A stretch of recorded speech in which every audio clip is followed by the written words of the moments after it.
All right. Hello, everybody, and welcome back to Sons of Thunder here with Defending a Lion. Oh, you changed your name. Dang it. Now mine doesn't even make sense. I still think mine's kind of funny, though.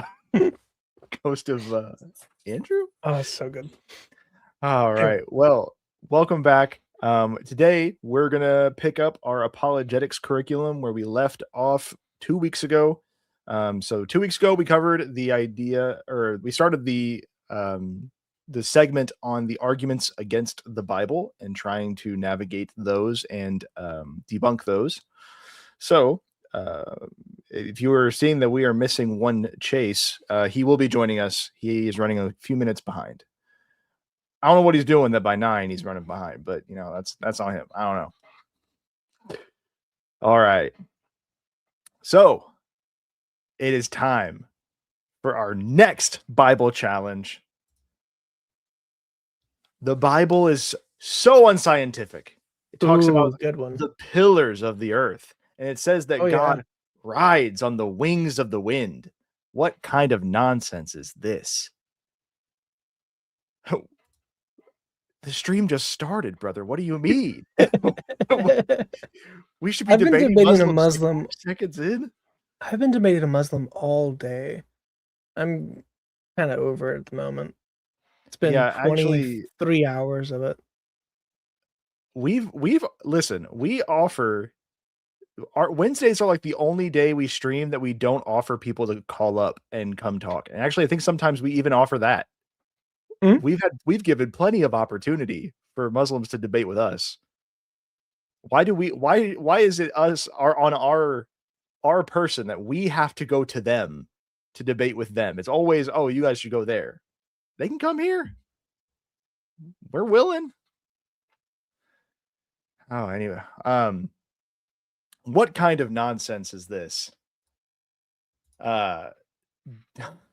Dumb goat herders. The earth doesn't sit on pillars. It floats in space. See on the picture? Look at that little planet. It's floating. Does the Bible really say those things? No. For the pillars of the earth are the Lord's. He has set the world upon them. And God flew upon the wings of the wind. You got 1 Samuel 2:8, Psalm 18:10. They're there. But that's like poetry. I don't know. It's figurative language. It's not, I don't think we have to pull from this. The actual earth is on pillars. I don't know, Chris. What do you think? Well, I usually go to Job 26, which I don't know if you have in the slide deck, but that is the direct counter to that. Hold on.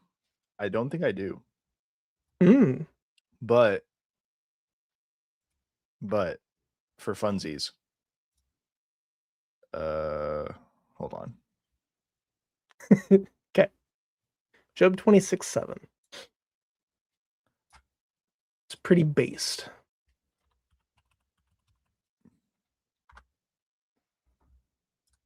Can you see that on the stream? Mm-hmm. Mm-hmm. Okay. Oh, and there's Chase. Welcome, Chase. Richard, I should say. Okay. He's Robin again. Job 22:7. 26:7. Job 26:7. 6:7. Did you just call me Robin? Sorry. Nighthawk or whatever. The night hag. Right. You're Lilith right now, yeah. Yeah. He's Job 26:7. He stretches out the north over empty space. He hangs the earth on nothing. I don't know. Sounds pretty space-like to me. Huh. Do you know that when Job is written, there's not a single other religion that believes that the earth is floating in space? It wasn't until centuries later that we figured out the earth was floating in space. Most people thought it was floating on the back of a giant fish like the Muslims, or literal pillars, or Atlas is holding it up, or it's held up by a panda bear, if I remember correctly, is one of them. I've seen the sea turtle, The sea turtle, yeah, that's a pretty common one. Job 9:8. Job 98. He's in the future. Yeah, the Bible says that the earth hangs on nothing. So He alone spreads out the heavens and treads on the waves of the sea. Yep. And that's also a Christological claim. Yes, it is. Jesus walks on the waters of the sea. So there's Jesus being God. But also he stretches out the heavens. And in 9:9 it continues on. He made the bear, the Orion, and the Pleiades in the chambers of the south. And I believe this is the passage where it says who can separate them, or it might be one of the other ones where it mentions the Pleiades. But Job makes two different claims about constellations, one of which is who can stretch out the Pleiades with, I think it's Orion, and those are gravitationally bound constellations. And then it says that he can stretch out one of two other constellations. So where the unbound constellations he gets right, and the bound constellations he got right too. So why is it that, Job has so much knowledge of the cosmos that people just didn't have at the time? It's a great question. Could it be that the understanding was that God created the heavens? And you can also go to Job 28:25. Job has a bunch of them. Chris, are you of the opinion that Job was a real person, that this really transpired? Yeah. The 28:25? Yeah. To establish a weight for the wind. Do you know air has weight? Yes. Do you think they had weight? Do you think they knew that the air has weight? Hi, Ash Mays. Yeah, hey, man. I'm not saying he wasn't real. I was just asking. I'll die on that hill too. For a second, I would also die on that hill because people be making now. I mean, I probably the best argument they got is, well, Chase, it sounds poetic. So does that's what I'm saying. Yeah, I'm just asking questions. I'm just asking questions. I'm just asking questions. When I pulled up this comment, Chase, when I pulled up this comment and you said, I'm not saying he wasn't real, I thought you were saying, I'm not saying Ash isn't Mace. Real. Yeah, he's real. Ash isn't real. He's a human imagination. I'm not saying Ash isn't real. He's an AI. I can attest to the fact that, I've streamed with him several times now. He has always been AI. I had to tune him before the stream, just to make sure that he was saying the right things. Especially his poop video. That one is especially AI. I emailed John Steele. He never got back to me. I clipped his face right at the beginning of that. He says, and I poops my pants. Oh, he uses the S word. And then he makes a little face to the camera. I have that clipped. And I'm going to throw it in randomly in videos. Anyway. I guess I may be an outlier here. I don't necessarily die on the hill that Job was a real person. Only because I don't think it changes the meaning of Job, whether or not the story really happened or not. I do kind of yield on the idea that it is narratively driven and potentially a story that's passed down. I do believe, ultimately, I believe he's real. It's kind of it's like a middle position I take where I'm like, if somebody wants to argue with me about the fact that Job there's no way Job could have existed, I'm not going to sit there and argue with someone about something like that. Cause I don't think it's necessarily the end all be all, but I do. If somebody, gun to my head, is Job real? I'd say yes, but gun to your head. Name 5 donors. Anyways. Can you throw Ash's last comment? Name 5 of Job's friends right now. I'm a nightmare that exists in the head of Tavia Singer. Not even joking. He accidentally got weird about something after a video I made about him. Yeah.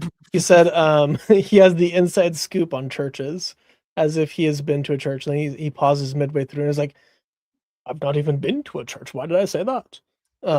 So Job is Yeah. considered the oldest book of the Yeah. Old Testament. At least and that- written. There are people who debate that because there's some people who believe he came after Moses, but he was likely around or just after the time of Abraham, but post flood. All right.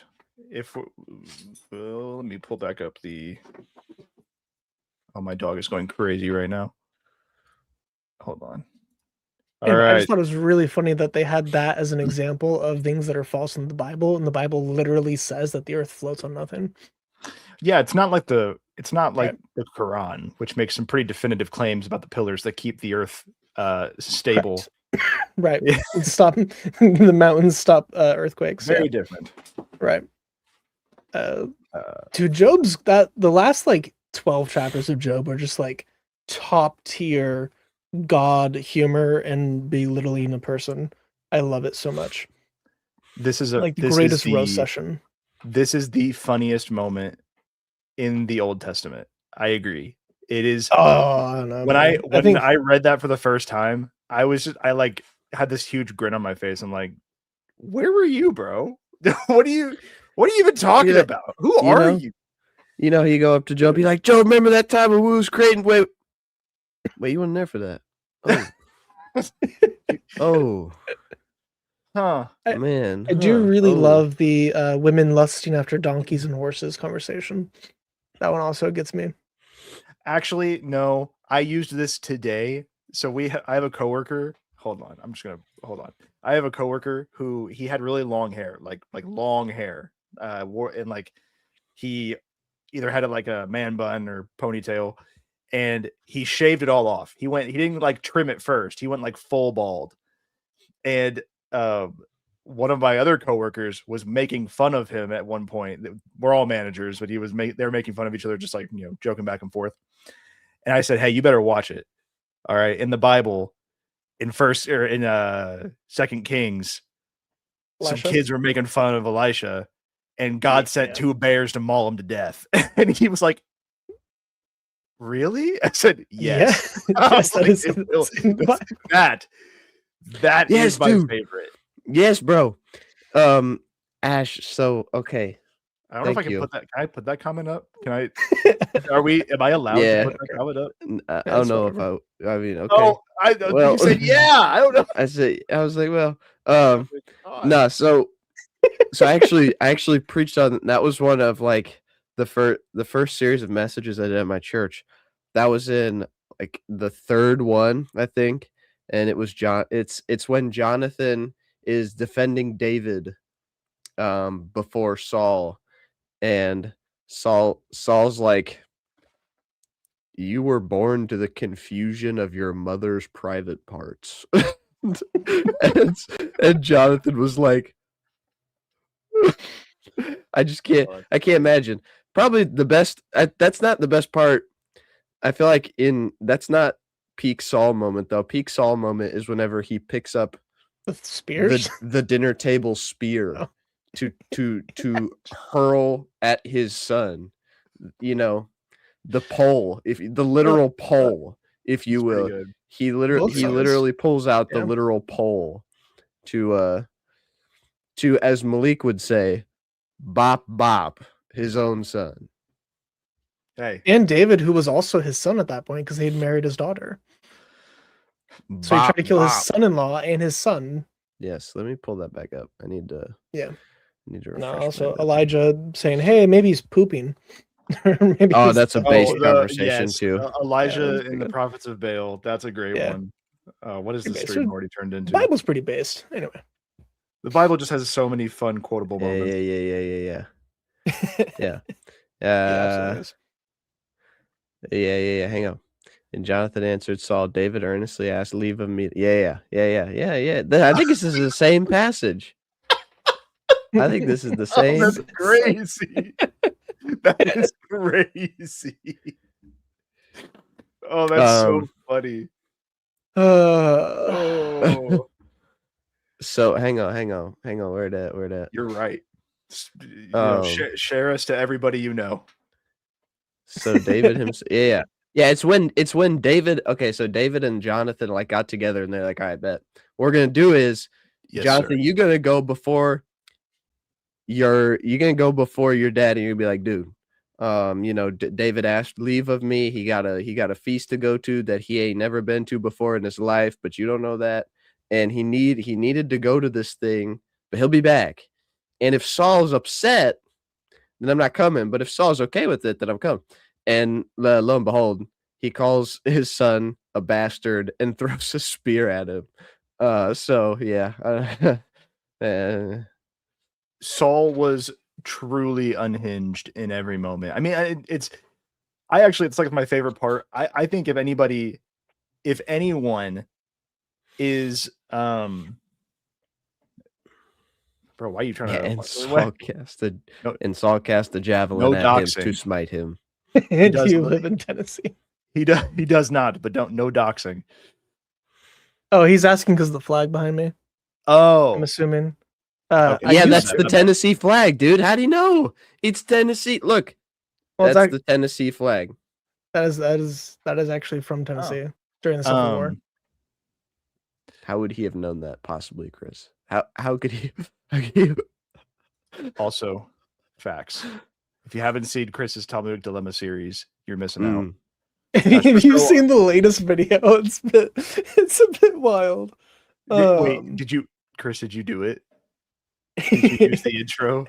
Yes. Oh, actually, I changed it to include the Minimal Zit. Oh my gosh. Oh, yeah. So that's The coming what? out Friday. Yeah. Oh boy. Anyways, also the story of Ehud and the fat ruler. Yeah. The sword Jay. held him. Oh yeah, the Literally, sword gets stuck in his body. it literally Innocent. melts into him and Yep. explodes his guts. Oh, great story. Great story. Okay, I let's live get in back to the Tennessee. topic. I did live in Tennessee for 23 years. Yeah, I'm not in Tennessee anymore. But the other two don't. We live in All right. a state of confusion. I live in a constant state of fear. Actually, I'm not going to finish that because he's not a Christian artist. This is a family program. All right. Oh, don't worry, Voyage. You've come to the right place because that's what we're doing tonight. We're just talking apologetics. That's all we're doing.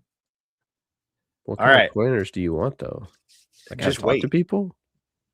He's gonna get him. He's gonna get him. He's gonna get him right now. So I'm gonna go back just for a second because we got really off topic. But so we saw here the Bible does say, yes, that says that for the pillars of the earth are the Lord's, he has set the world upon them, and God flew upon the wings of the wind, right?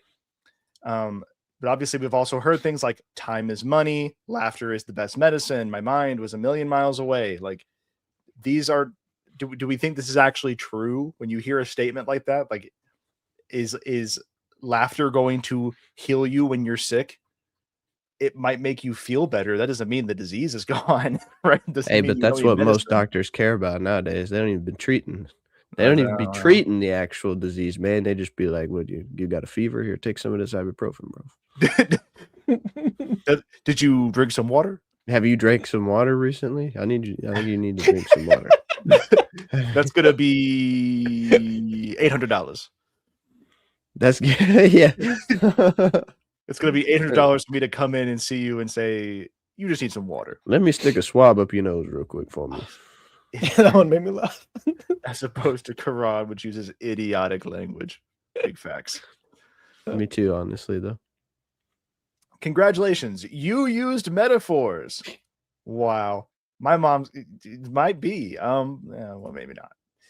Hey, all of us use a variety of speech types as we communicate with one another. We all use literal language, figures of speech, even poetry at times. Many of us are not even going to be aware when we're using figures of speech.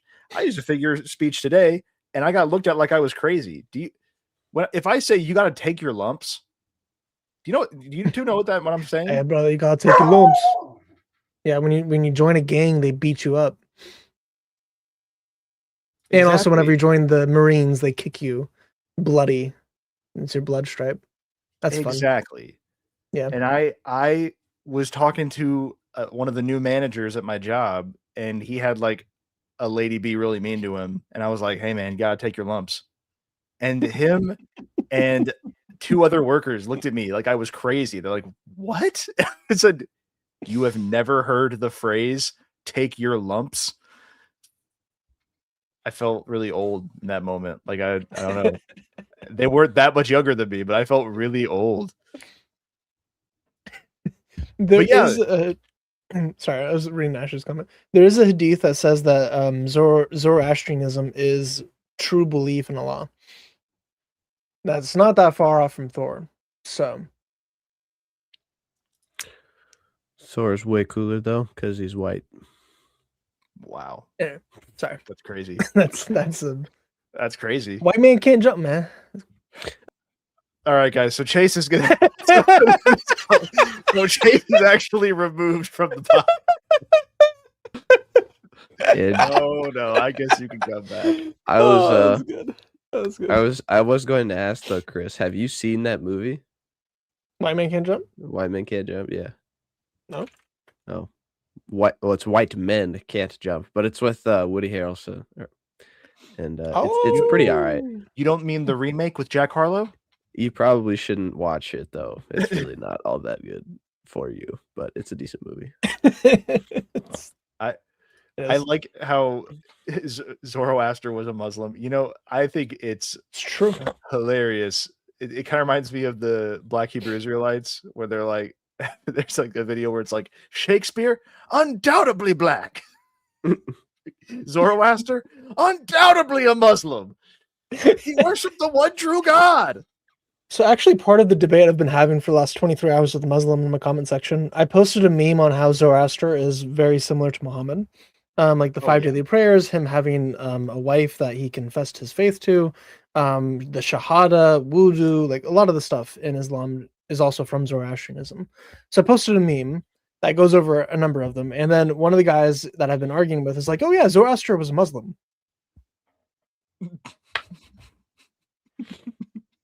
Alhamdulillah. I think we need like a shirt that has it. He's in a pagan. Quotes. Like it has it in quotes, and it just says blank was a Muslim. And just Alexander the Great. anyone you could think of, they were a Muslim. We're all reverts, okay? Bart Ehrman is a Muslim. Bart He's done Ehrman, a shahada. he's one of the best. Okay, He's a Rasul. Jordan Peterson. Yes, he did. He found them. Oh my gosh, Socrates. He's the best Muslim. Yeah, yes, Dude. Absolutely. Oh, Me. man. Anyways, you're up there. Right. Thor. You know, I think God Logic might be the best Muslim, to be honest. You know, Right. he knows the Quran like in and out. Anyways, But does he have that tajweed though? Well, Gotta have it. Anyway, sorry. Off topic. We don't 13-minute detour. Ash Maze is officially throwing down the gauntlet with Captain Tazariak. You've heard it here first. The debate is coming soon. Tazariak has been making his rounds. He'll get to us eventually. Why did Ash just say that? Because I brought up the Black Hebrew Israelites being like how they always say like everybody's black. Like anybody in history was actually black. Right. Me too. I'm more black than he is an Israelite. It's highly possible. Right. Is everything in the Bible true? So then we've got, there are 4 different types of literary style. You've got the literal historical accounts of people, places, and events, the poetic passages revealing truth through metaphors, prophetic glimpses of the future through the prophets, and wisdom, collections of godly wisdom for our lives. You could also argue there's a 5th one, just like narrative-driven story. Well, I guess that would be literal. I guess never mind. I'm just going to keep moving. Don't even listen to what I have to say. That's the point of the stream. Oh my goodness gracious. Anyways, I don't know why it played the all 4 at once and then also queued up all 4 to go up. Hey Ash, I need your help. I need you to rank where Adam Sandler falls on your list of top Jews ever. Anyway, continue. because Captain Tazariak isn't on there, so I think Adam Sandler's moving up. Oh my gosh. That is 2 strikes in one night. I don't know. That's crazy. Adam Sandler's a Jew. I mean, yeah, he is. Yeah, but you have to have you need. Oh. Whoa, you got You don't take responsibility for who? For Adam Sandler? I mean, maybe maybe not like in a real list. He doesn't make the cut, but like I mean, he's up there. Is he? In a yeah, like I don't know. In terms of modern Jewish individuals, I mean, he's one of the only ones that I know. His movie that are cool. Gems. Adam Sandler's movie Uncut Gems is a banger. It's the only time I've seen him do a serious role that I've been like, you know what? He sells it. I really believe you could be a scam artist, jewelry seller. Spanglish is good if you haven't seen that. You don't take responsibility for BB. Hold on, I don't even want to say that out loud until I actually look this up because I don't want to sound. Is he Joe Biden? Is Joe Biden?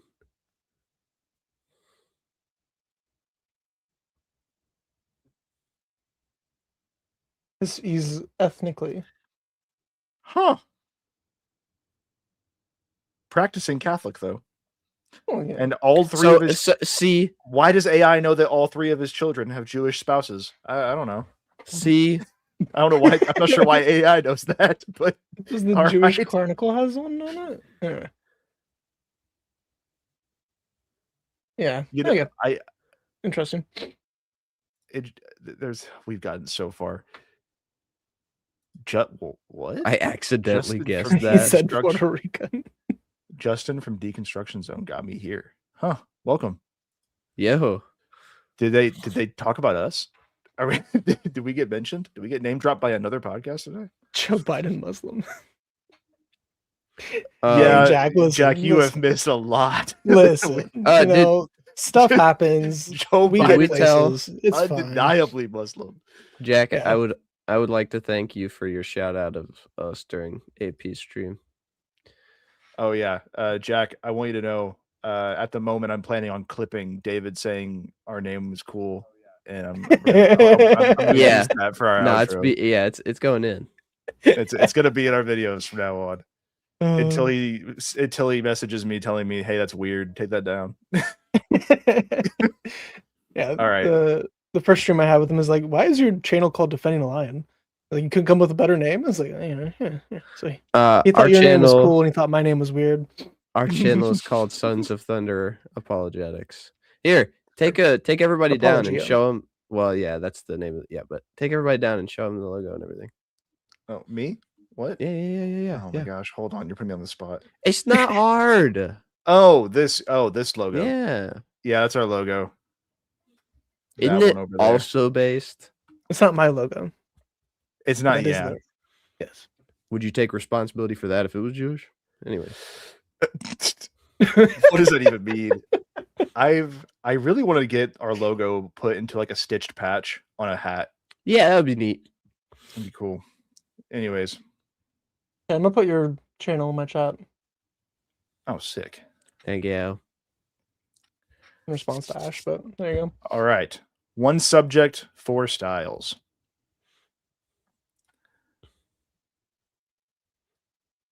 I'm not sure where this is going. I forgot about this slide. 1 subject, serpents.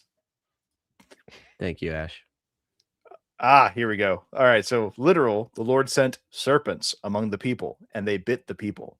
They sharpen. Then we got poetic. They sharpen their tongues like a serpent. The poison of asps is under their lips. Prophetic. Right.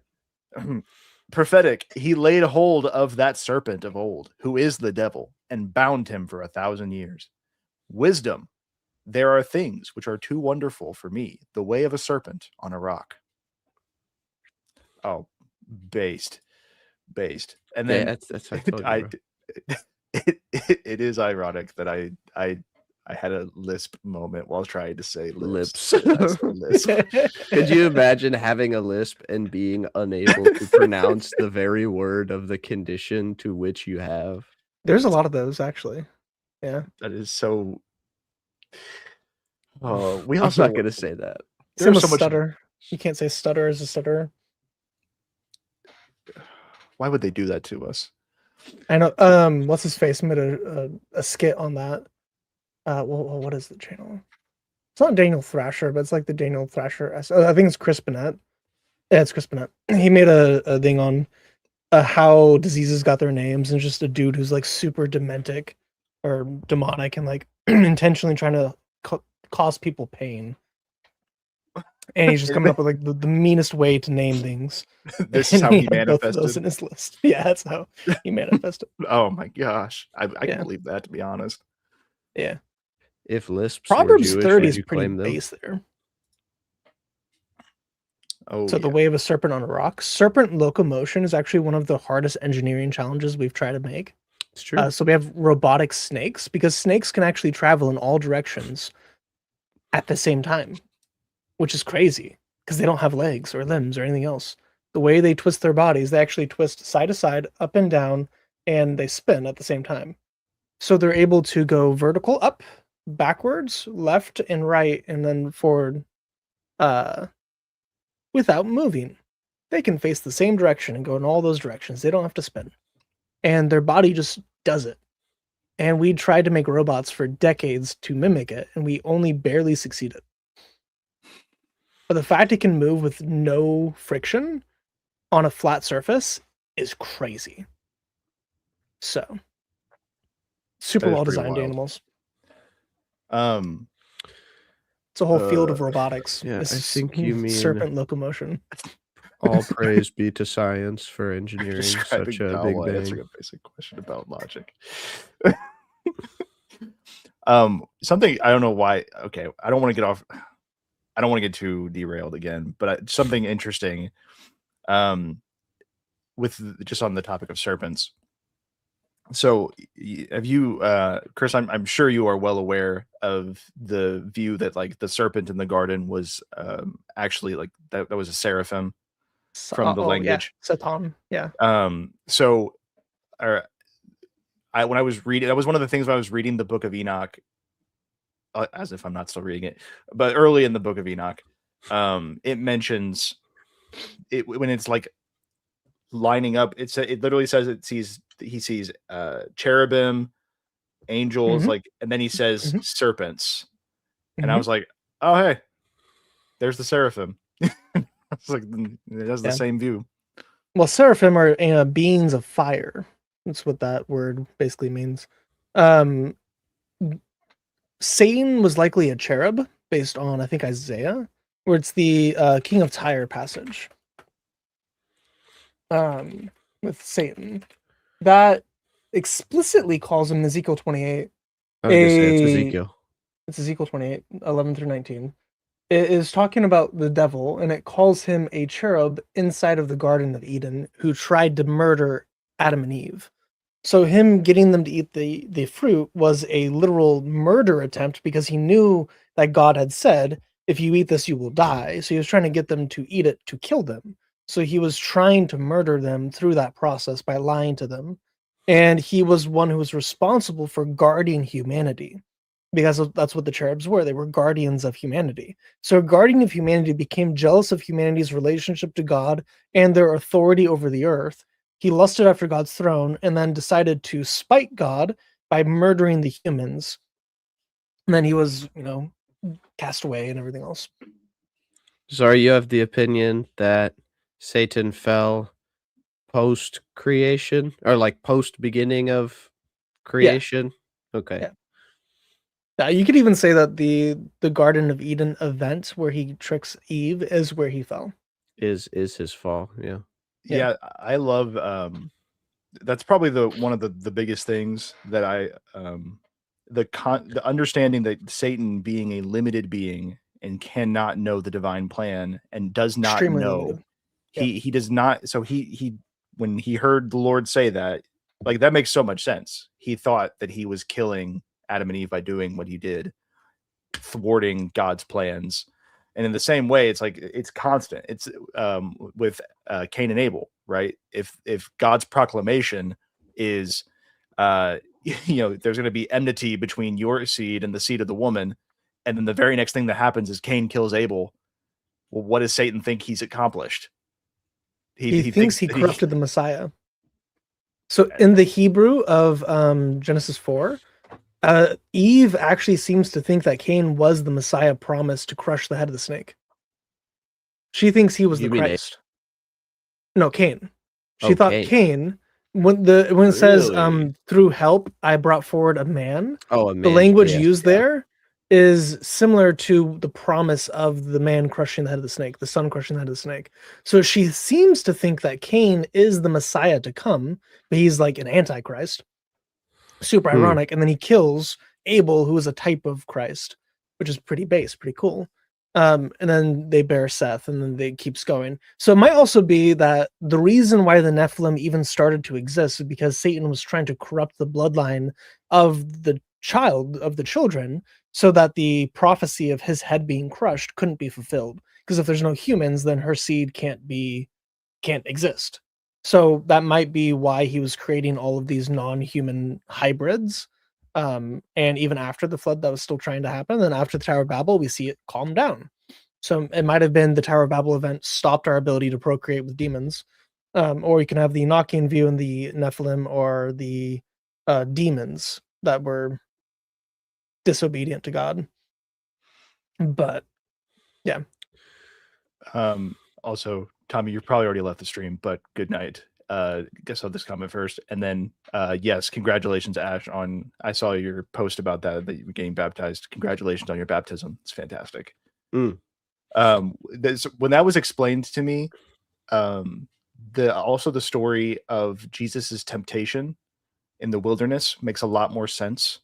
If Satan does not even know if that is actually God in the flesh, by the idea that he doesn't even know if that's something that can happen. Like he's literally confused. Like he's hearing all these miracles and seeing this, and people saying that this is Jesus, the Son of God, is like, I didn't know he could do that. And like when he straight up asks him, like, prove to me you're the Son of God, and he's like, no. I said that being told like, hey, Satan wouldn't know if that was actually God. Mm-hmm. He's like, until like he would obviously figure that out, and then he thinks the cross is actually killing God, because he truly, like, he thinks this is all working.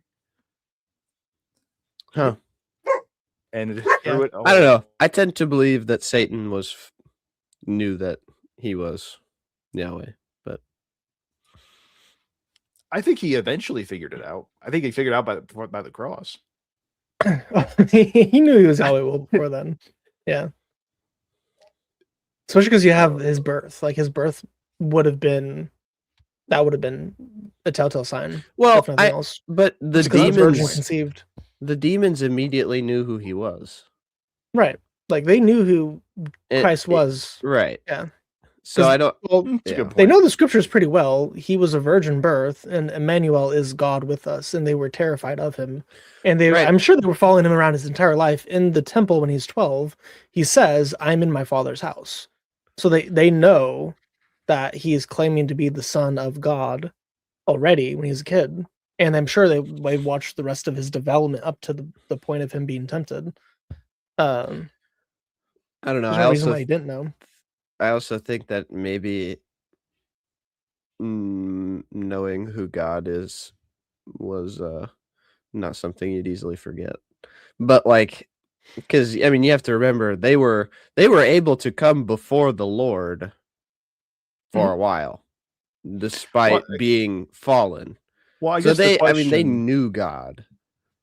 I guess the question, not to get too far off topic, but I guess the question would be, did he know Jesus as the Word of God, or did he see Jesus in his flesh in heaven? Because that's what the issue is. If he never Jesus saw on earth, More like Jesus came to Earth all the time, like all throughout the time of the Are you of Exodus. the view that like his that all the Christophanies, even pre-incarnation, were also his body he would have post incarnation? No, No. but he would at least recognize the spirit of him. Yeah, that's what I was thinking. Well, I guess what I was Like, thinking is like post incarnation, right? that Yeah, the body's almost like hiding his divinity from Satan. you could say that. Not, But again, yeah, like not the virgin birth and all of the angels coming and announcing, "Hey, here's God." well, yeah, that's true. Like that's a good It's point. That's a kinda good counter it's argument. like yeah, I don't know. I feel like, what is, in Solo Leveling, like, you look into his shadow and you see all the eyes of his soldiers, and, like, Satan's just looking at Jesus, and he sees the legions of angels with him. super Are you based, the yeah. strongest because you're Jesus Christ, or are you Jesus Christ because you're the strongest? JJK bar? No one? Anyone? All right. I did not like that show all that much, I won't lie. That's crazy. Bad take. L take. Anyways. All right. Well, I feel silly. You are pretty silly. Well, You have to feel silly. Or else we cry. I do not want to cry. I do not want to cry. Andrew, take a hit off of Ash's cigar, and then you'll be back to normal. You'll be good. I think I've got too much caffeine in my body for nicotine right now. I think I'd start tweaking a little bit. Just a smidgen. Well, you don't. I mean, you just let it. Well, yeah, but it still has an effect. Well, yeah. I mean, it's not. You definitely do not you don't inhale it. Though. No, I dabble in cigars from time to time. All right. Principle number 3: literal versus metaphorical. Keep it moving. Skeptics claim that most of the history in the Old Testament was fabricated after the Jewish captivity in Babylon, 586 BC. Before we even move on, just the real claim about that I've heard that has anything of like question is how Jewish thought evolved post Babylon, but nothing about pre-Babylon Hebrew scriptures has anything to do with Babylonian understanding of the world. It's already a silly claim in the first place, but oh,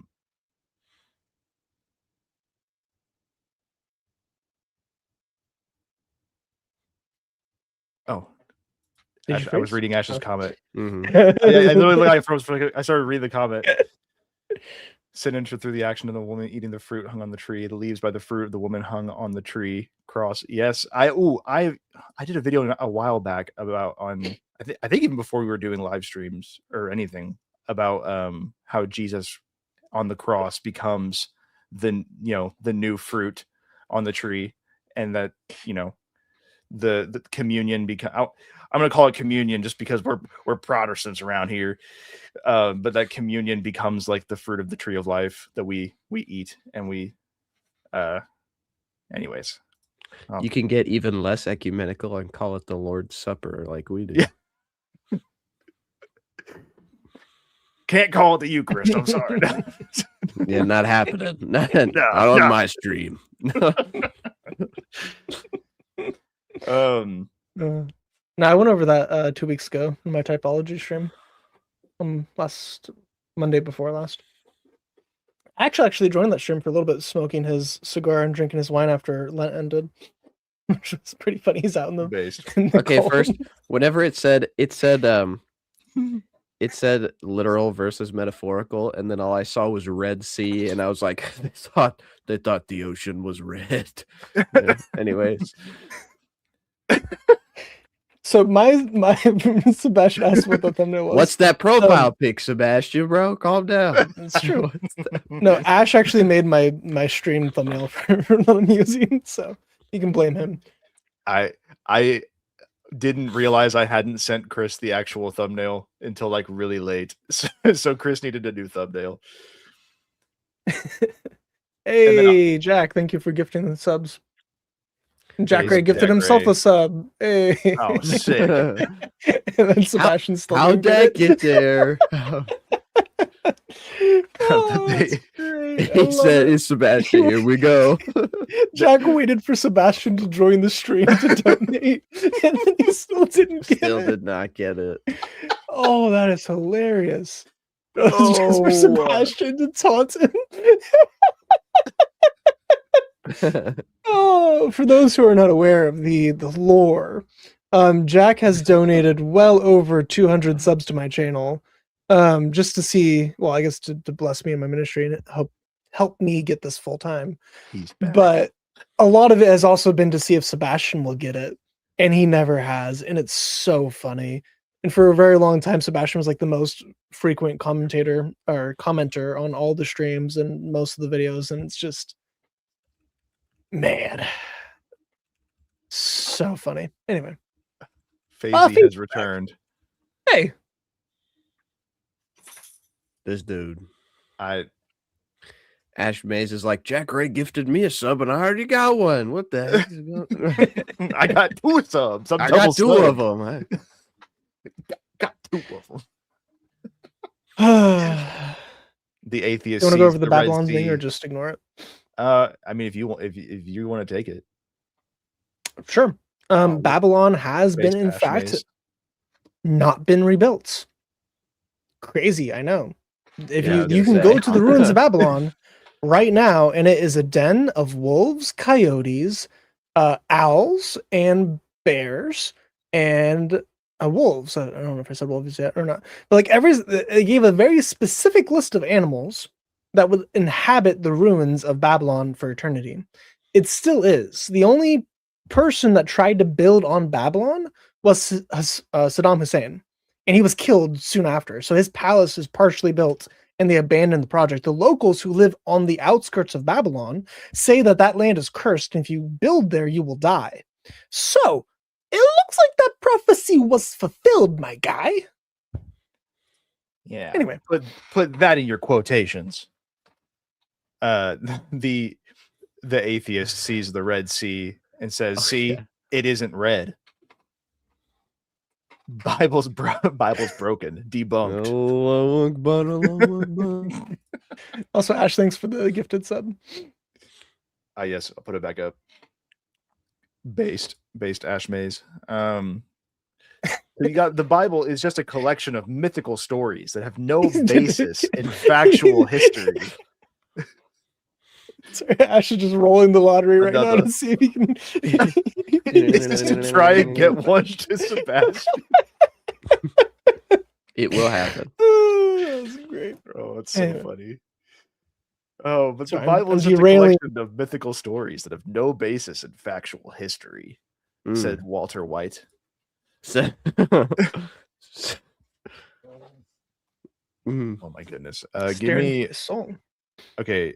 Entertain everyone for a moment. My dog is really letting me know he's got to use the bathroom.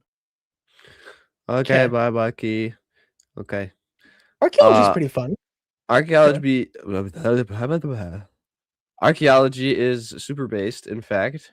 We have Yeah. a great many archaeological discoveries that support the Bible. What's your favorite?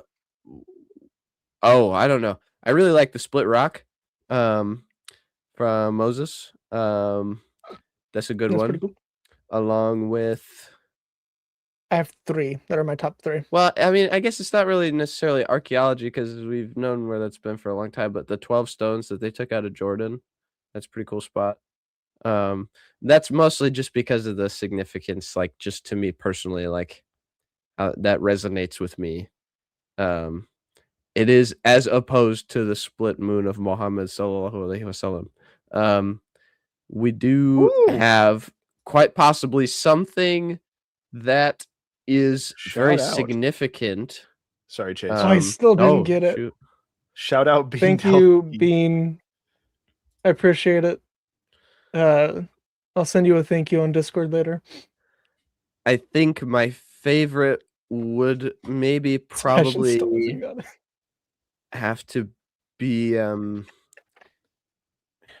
Jericho. Hey, that's one of my top 3 too. So yeah, that's probably my favorite. Either that or the pots of or the jars of grain with Joseph. Yeah. Mm, Yes, those are good too. The granaries by along the far, Nile. archaeology has by far proven that these places have existed. And so we've got no archaeological discovery has ever controverted a biblical reference. Nelson Gluck. I think we went over these in a prior stream. I'm just going to read them again anyways. Of the thousands of artifacts found by the archaeologists, not one has ever been discovered that contradicts or denies one word, phrase, or clause of the Bible. Dude, it's literally archaeology Jordan Peterson. Low key? I see it literally is. Dude, it does look like Jordan Yes, Peterson. dude. The first time Dad pulled him up whenever we were having this study, I was like, what's Inspector Peterson doing out here? Like, what are they called? Not paleontologist. What's India? Dr. Jones. Yeah, he's an archaeologist. Well, I mean, he is Dr. Peterson. Never mind. It's not like he's got a cool adventurer name or anything. Anyways. Are you saying that because I dodged that book title? Nah, bro. Don't. Nah. We're just gonna move on from that comment. Oh, I kind of want to pull that clip up. Go ahead. Also, fun fact: did you I don't know why I said did you. I heard someone say the other day that they said Jordan Peterson is like low key. He's kind of Gnostic. I never really thought about that before. He does have a little bit of like a Gnostic view where it's all like he cares a lot more about the like an intimate knowledge of God. He's not willing to like cross the threshold into like God really was like a man and actually like had a real body and really did the things he did. Yeah, once Jordan Peterson starts charging for his knowledge, then we'll know. Oh wait, yeah, Daily Wire subscription. Anyways, wait a minute, Fazy. We've already answered this. Chris already gave you an answer. You can back up and go find it. Andrew, no, Andrew, you don't understand. It's different this time. Answer again. Oh, is it? Yeah, no, it's not. I actually almost thought it was different for a second, but it's definitely not. No, it's not. All right. He's very ill. I didn't listen. Well, yeah, man. I get go back to when you posted the comment the first time. At least he's honest. Okay, I appreciate your honesty. Go back and watch.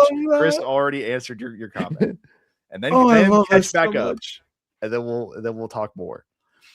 Even though that's not our topic tonight, our topic is apologetics, but we'll talk about it. Okay. All right. Think about it. There are thousands of historical references in the Bible to people, places, and various events. The number of archaeological discoveries relating to the Bible are in the hundreds of thousands. This is one of the things, Fazy, if you're listening, this is one of the things that I think is important when we're comparing something like the Quran and the Bible. And actually, let's go ahead and throw the Book of Mormon in here while we're at it. When you are talking about these biblical texts, they are held to scrutiny by claims that they are making, right? It's one of the things I say about if the Quran were to claim that the Torah and the Injil were corrupted, which it doesn't, but if it was to claim that, that is an empty claim if it can't prove it, right? And so when the Bible is making historical claims, if the Bible can't, be falsified, these are just empty claims. And it's what we can say about some of the archaeological inconsistencies with the Book of Mormon, right? These are falsifiable claims it's making that can't be backed up. And so the Bible, for a long time, people did fight against the Bible and say that it wasn't false, that it wasn't being properly falsified. And then as archaeology ramped up over the last 100 years, it has been proven time and time again, oh, no, the Bible actually is unbelievably accurate to what was happening. Absolutely. Most archaeologically corroborated document in ancient history. When it comes to like the accuracy of how it is retelling what was happening in ancient history, you're not going to get much better than the Bible. It's basically one of our only largely documented works of ancient history. And then not even one discovery has shown the Bible to be incorrect, even after 200 years of intense archaeological excavation. So our principle 4 is archaeology has never refuted a biblical account. We're doing a review. So in our review, I'm ready. Remember, for our first principle, difficulty does not equal a contradiction. So we went over the story of Judas.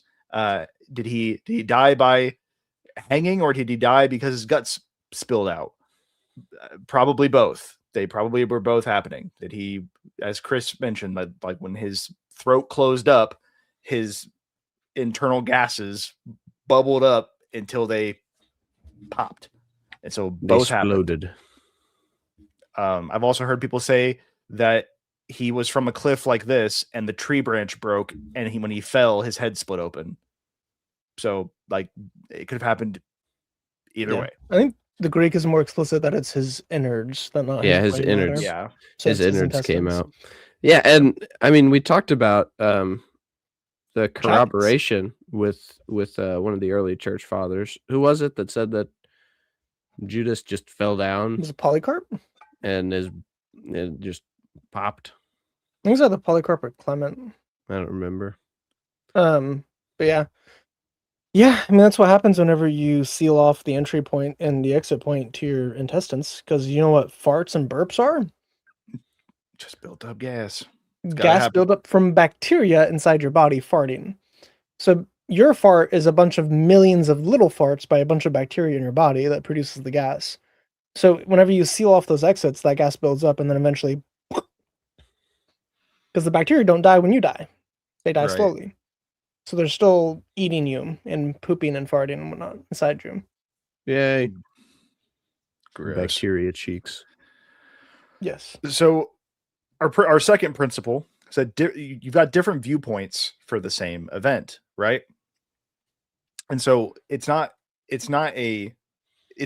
Bible difficulty when you read 4 different gospel accounts and you get 4 different understandings of the resurrection and how many angels were at the tomb and who was the first one to the tomb and all this. But when you line all 4 of them up, you get actually a very consistent story. And you're getting 4 different viewpoints of the same event. And now some people would point out, like, oh, was it a crimson robe on Jesus, or was it a scarlet robe on Jesus? And to that, I would say, 2 people, we know how cones and rods work in people's eyes, and the way light hits a robe, you could see it and think from a distance it's scarlet or crimson, as those are 2 very close on the spectrum colors. And that is a very nitpicky thing to be like, I don't know, man. Seems like a contradiction to me. It's like, oh, so from the 2 stories, I can tell he was wearing a cape or a robe, or I'm not sure how I said it right the first time. Tunic, either way. And it was on the spectrum between a deep red and or possibly purple. Got it. Great. It's like it would have been redder, but yeah. Yeah, you don't understand. It was either teal or seafoam. So they gave him cyan or sky blue. A seafoam. Literally, this is having some conversations with people. This feels very true. The suspect was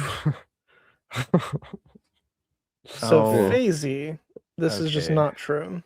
Yeah. No. I can go over this too if you want. the archaeology we But have that's for not Jericho. true. Yeah, that's not true though. Good try. I mean, yeah, I've not seen any evidence to support that the walls fell earlier. And if you say there's no evidence of conquest, That's I just mean, a Of lie. a conquest at all? That's just like- a lie. No, at the time of Joshua, that is a lie. We have a burn layer where it has specifically barley and wheat in it, and it says that the conquest happened at that time period. But the granaries, the big pots that held these for like winter and everything else, they were not stolen. They were not taken. They burned food. If you're pillaging a city, you always grab food, no matter what it is, because food is one of the hardest commodities to get at that time period. The fact that they burned food would be so unusual, it's insane, yet God commanded them to do so, which is why they did. And you have the walls fell on their own. Not from an earthquake. It literally looks like the walls fell over, but they didn't just fall over. They fell over and fell into the giant pit they had in front of it to then make a ramp for people to walk into the city because it was built on a hill. Then they had a moat around it. Then they had these big, thick walls. This is a very hard city to penetrate. And the walls just so happened to fall over. There's no tool markings on it. It just fell over. And then the city was destroyed, and there's a burn layer that matches exactly what the Bible says. Yeah. Mm. it's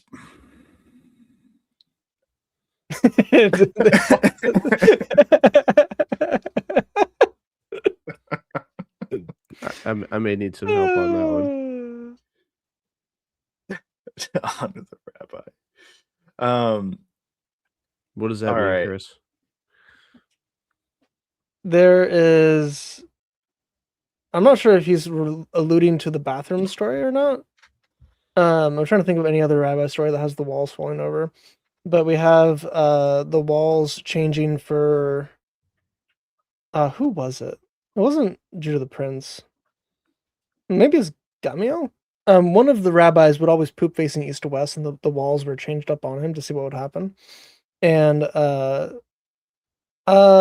never mind. Oven Different of story. Aknai?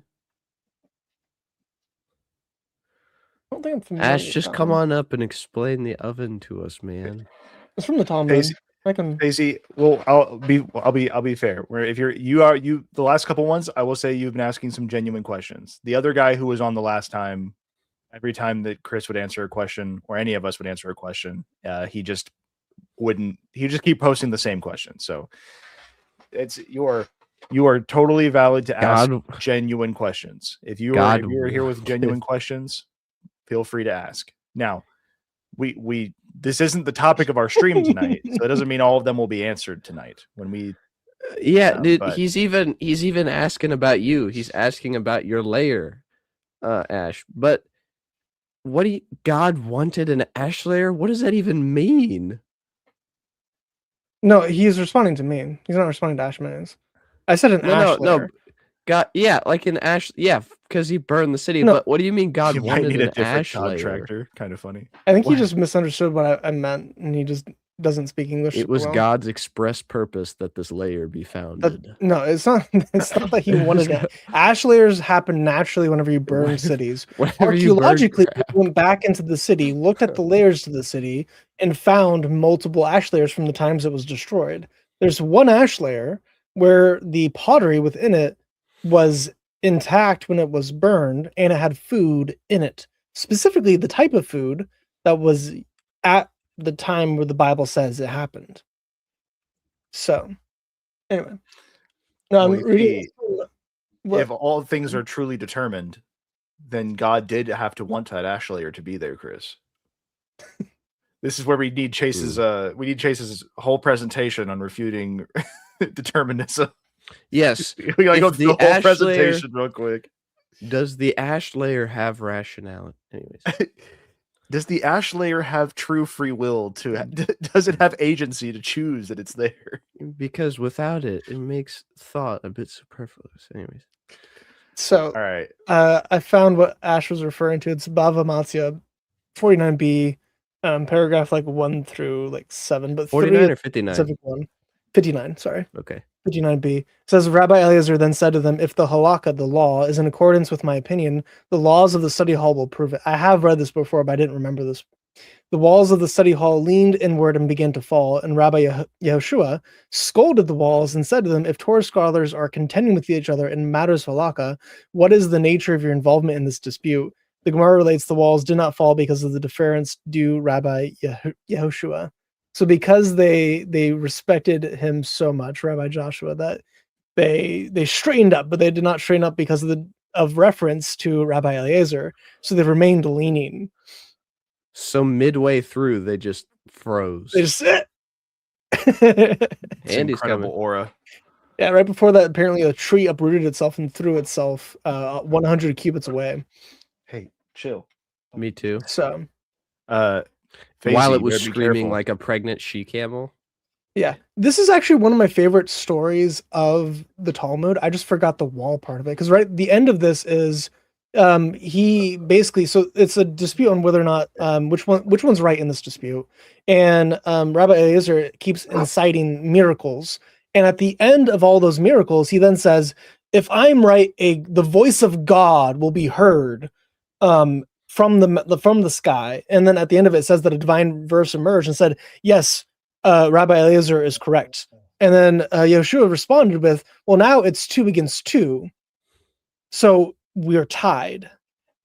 And then God is like, ho, ho, ho, my children have really outdone me, or they have triumphed over me.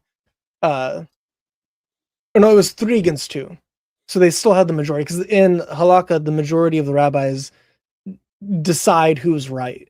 So because God and Eliezer was only 2 of them, and you had the other 3 against him, the other 3 was still right, even though God himself said that Eliezer was right. Very evil story, but it shows their authority over the Torah. Fazy, I was gonna say this for you, dude. I was gonna say, Fazy, be careful. We're only an hour in. You're saying maybe that lesson wasn't for you, bro. We're only an hour in. The stream ain't over. You don't know yet. You could have been determined to become a Christian by the end of the stream. You have no idea. You could, yeah. Allah subhanahu wa ta'ala could have made that happen. Oh, all right. Let's continue. He said he'd become a Christian if we find a specific verse where Jesus says, "I am God, worship me." You need the where can you show me the specific verse in the Quran that mentions Tawheed? Not the concept of Tawheed. That's not going to work. I need the specific words. Where is Tawheed in the Quran? I mean, Jesus does say, "You'll honor me as you honor the Father." That's basically a deity claim, and it's definitely him claiming to be worshipped. Mm-hmm. And he accepts worship a number of times. That's the thing. We could bring him everything we know where Jesus implies that he is God. But because it doesn't specifically say the words, "I am God, worship me," it's not good enough. So I want to know, where is the specific word Tawheed in the scriptures for Muslims, because that's their biggest thing. You can find the concept. I won't deny that. The concept's there. I want to know where the word is, since it's that important to have the specific language. Better yet, I want to know where the wall is at that keeps Gog and Magog from coming out and and taking advantage of human booty. I want to know where that's at. It's true. Even build a tower for Pharaoh. Well, they're zombies. I don't know if they're just I also appreciate how you said that as like some sort of a diss, but Haman did do that. And well, no, because Ash. Hold on. Did you see Ash's comment? No, yeah, I know. I saw that.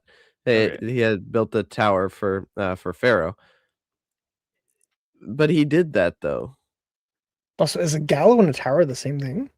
They're not. Nope. He did. The gallows was very tall though, if you remember in Esther. They were very tall. He wanted everybody to be able to see. Right. Mordecai the Jew being executed. But he also wanted to impale him through the butt. Alhamdulillah. The men of Al-Zut. he wanted to overzoot him. Yeah. Oh my gosh. Anyway. All right. Principle 3, literal versus metaphorical. We've already talked about that. And then archaeology has never refuted a biblical account. All right. Carm. Good spot. And then now, resources to help. Yep, Carm, Christian Apologetics and Research Ministry.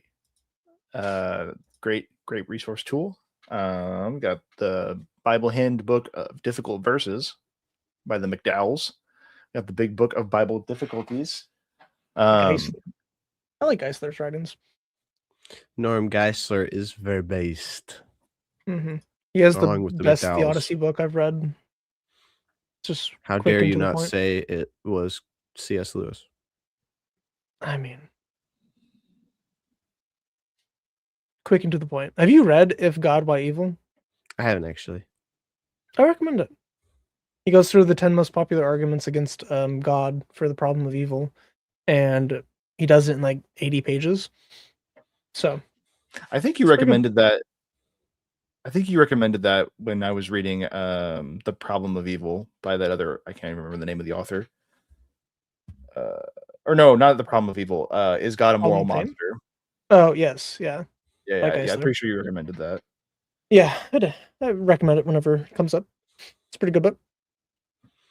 I don't have it with me. I mean, the book I always recommend is Tactics. Get it. Which Andrew still hasn't read. Oh my gosh. Read it. Andrew. Read it. Andrew. I know. Andrew. Okay. Andrew. Yeah, I think there's a tactics mention every Wednesday. At least. Yeah, shout out. I think they pre-plan it in a separate Discord chat I'm not involved in. Yeah. How are we gonna plug tactics today? me, Chris, and Faisy all get together and plan it out. Wow, I knew it. Yeah. Oh, are you saying he's a plant? Sahi. So you can't trust the Bible. It's been translated so many times from different languages. There's no way to know what it originally said. This is true. Is that true, Chase? Hassan. Yeah. Jerusalem. Sahi. No. The streamer Hassan? He is not true. He is not true. No. Quit beating your dog. Yeah.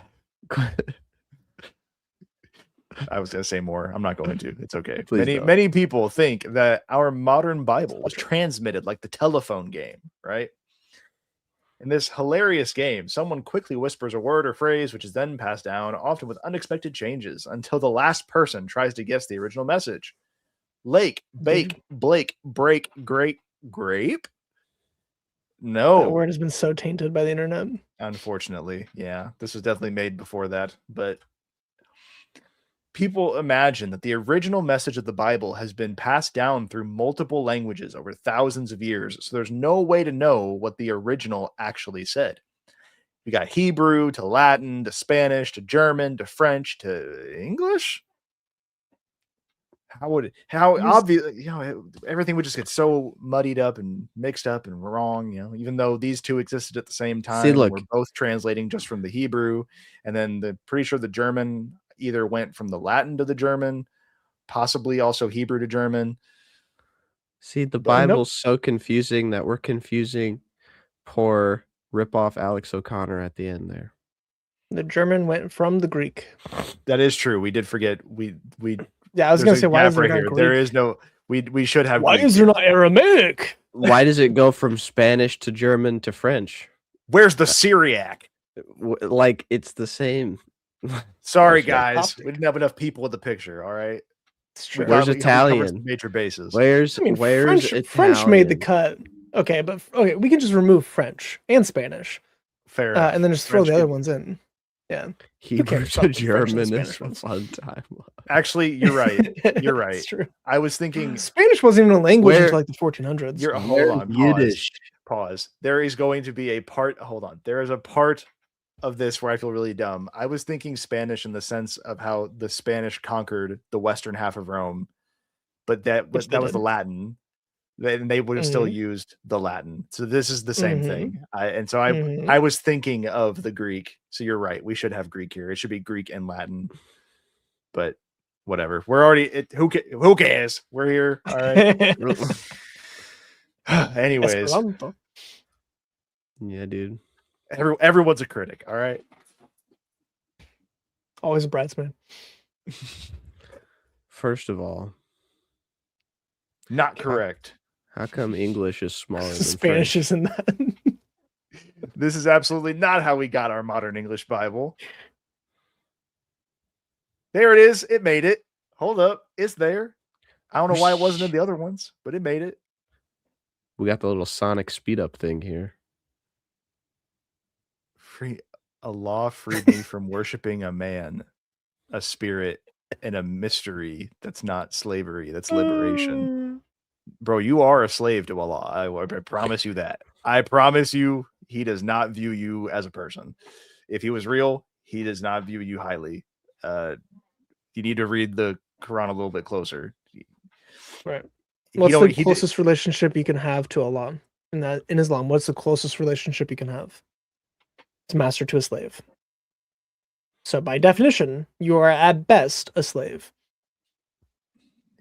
And no guarantee you're going to be in paradise. But anyways, that's a different conversation. So the translation is a one-step process. So the whole thing about this argument is that it's confusing two arguments.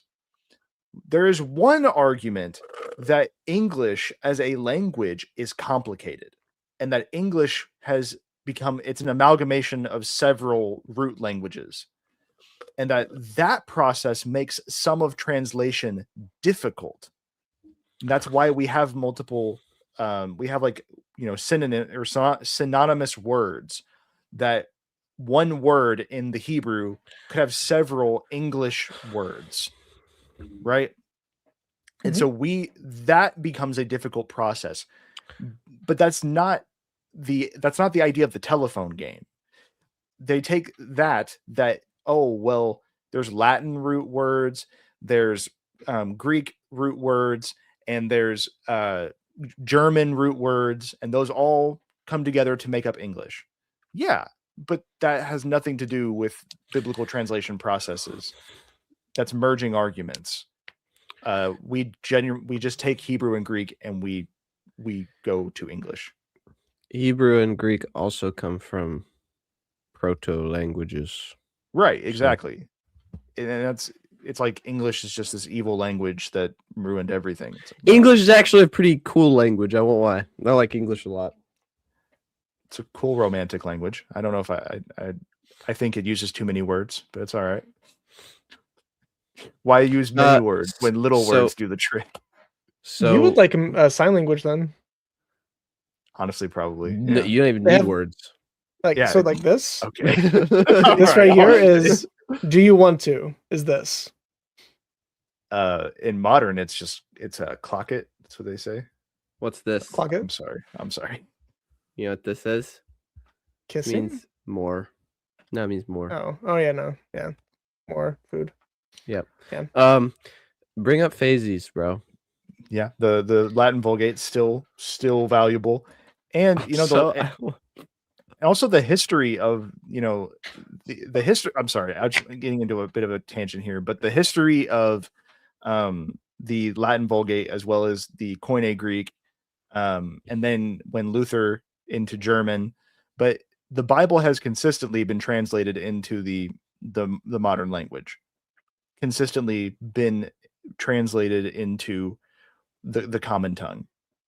Because I know that there was a bit of a, with like the Vulgate, you get a little bit of a like heralding of the Vulgate after so long, but originally it was common tongue. Yeah, Vulgate, right? Yeah. The word from vulgar, which means common. Mm-hmm. So the common Latin translation. Also, I really liked his Cartman profile picture. I'm pretty sure that's Cartman. I don't actually. I think that's just a. It's a Christian Cartman. Christian South Park. Yeah, I think it's just a South Park character. They have a thing where you can design a character. Anyways, don't worry about it. But Fazy's last comment was very. Oh, that God sends them powerful delusions. So yeah, so you don't know what this is in reference to. You just pick verses and you bring them into the chat.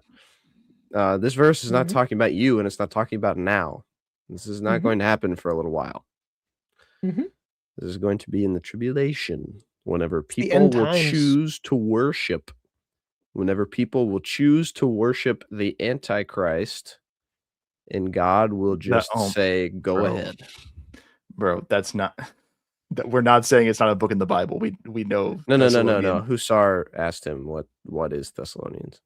Oh, right I above thought he was. that. I thought he was answering us. My bad. No. Oh, it's a custom South Park character. Anyways, Sick. Yeah. Thank you for plucking that out of its context. I don't know, man. I don't know. I feel like we. Well, yeah, but you have to understand. The Quran doesn't have context most of the time. Yeah, the Quran isn't exactly chronological. It's like specifically not in proper context. How do you have proper context for the Quran when the Quran is nowhere near chronological? But you also have to understand, right? Like, if you quoted that verse in a context that was like trying to prove something about the end times, then you would be completely correct for quoting that verse.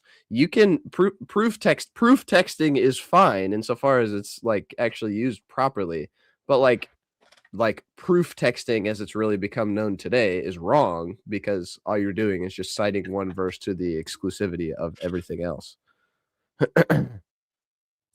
John 1 in Yiddish.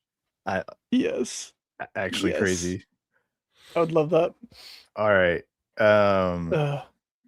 If you mean tonight, I'll send you a link and you can do it now. If you just mean later, that'd be pretty cool. I want to learn how to ham bone. How to ham bone? Ham boning, bro. Oh, the W. I was wondering why the W from the Hebrew somehow ended up down here. But yes, we've got the Hebrew Old Testament, we've got the Greek New Testament, and we can translate these to English. And it's a one-step process. Now, again, there is process in the translators who are going through the text and have to decide, which English word is the most accurate to the Hebrew or the Greek word that is being that was written. But it's not the same thing. Oh, Faisy, you need to come for one of our Islam streams and come on call up, and you call up whenever we're doing like a specific Islam topic, so we can have these conversations not over a text back and forth. It'd be easier if we were just talking to each other. But so yeah, not the telephone game at all. Principle 5, Bible translation is only a one-step process. Don't forget that. So then, hey, Bible believer, here's a challenge that you can't wiggle out of. Smiling face emoji.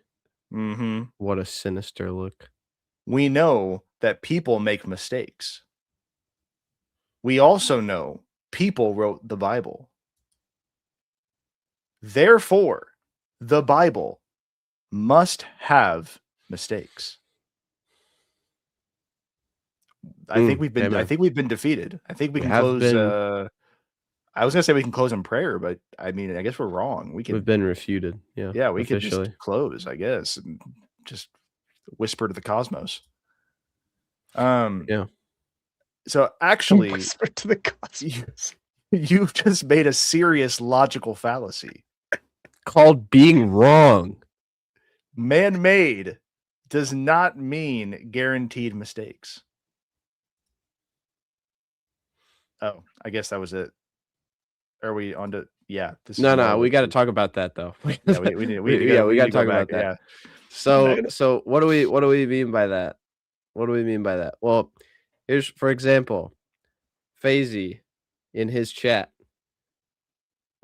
We can assume that what he said was what he wanted to communicate, and that chat, though it included 30, maybe 40 words, didn't include a single mistake at all. In fact, he even put it in quotation marks. So just because a dude made it doesn't mean that it always has mistakes. Yeah, it's like, a person, when somebody writes out a math equation and the correct answer comes out, what they've written is objectively true. And there's not a lie within what they have written. Right? So just because a human being writing something down does not mean that it's inherently has some form of mistake.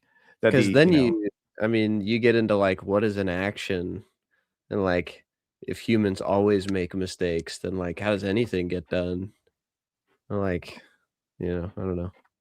Yeah. I think their main point is that look, 40 different people, 66 books, bunch of different places. How like somebody's got to mess up somewhere is the idea. And the thing is, like, I mean, not for the autographs, but like there have been obviously mistakes and stuff like copyist errors and things like that. But it's not right. It's not. It doesn't guarantee mistakes. Yeah. Chris, any thoughts on that? Sorry, I was reading the Yiddish that Ash emailed me, and it broke my brain. I've never read Yiddish before, but I was trying to read it like Hebrew, and I was just like, why is this starting with Ein? I was like, that doesn't make any sense. And then the more I read, the more I got confused, so now I'm just giving up.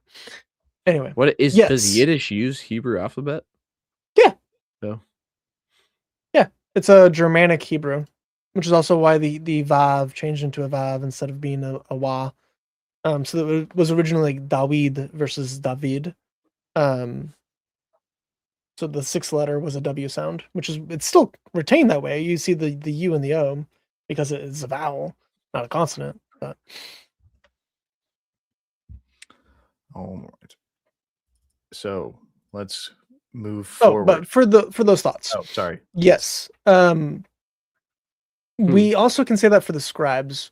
I tuned out a little bit. I don't know if you mentioned the scribe work as well, but you can have scribes that are still doing man-made work. That doesn't mean that God doesn't help them in any way, but we don't treat any of it as necessarily infallible once you get past the autograph. And that's something that needs to be important because the Quran is supposedly preserved, even though it's not. And they're like, oh, every Arabic Quran is exactly how Muhammad gave it. And even though it's not true, they believe that. We don't believe that about the Bible. We know that the scribes made errors, and we're fine with that. The question is, was the original inspired? And do we have a good enough reconstruction of it to have the teachings of God in the Bible? The answer to that is obviously yes. Yeah.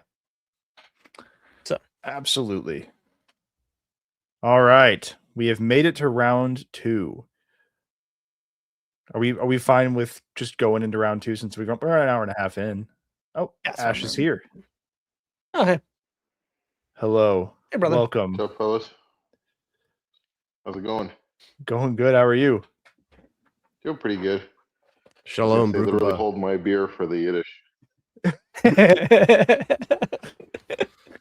gonna see if I can. Yeah, I can log into the comments. There we go. I was expecting like a fat cigar as well, like just I finished my cigar. In the house would be diabolical, Andrew. I hold on. I have a story actually. If we have like 2 seconds, one of my former roommates, who I love very much. I'm not dissing on him. He just did something that I was not any. One of the roommates that was living here at one time was vaping in his room, and the other one did not know that was acceptable and wanted him to not do that.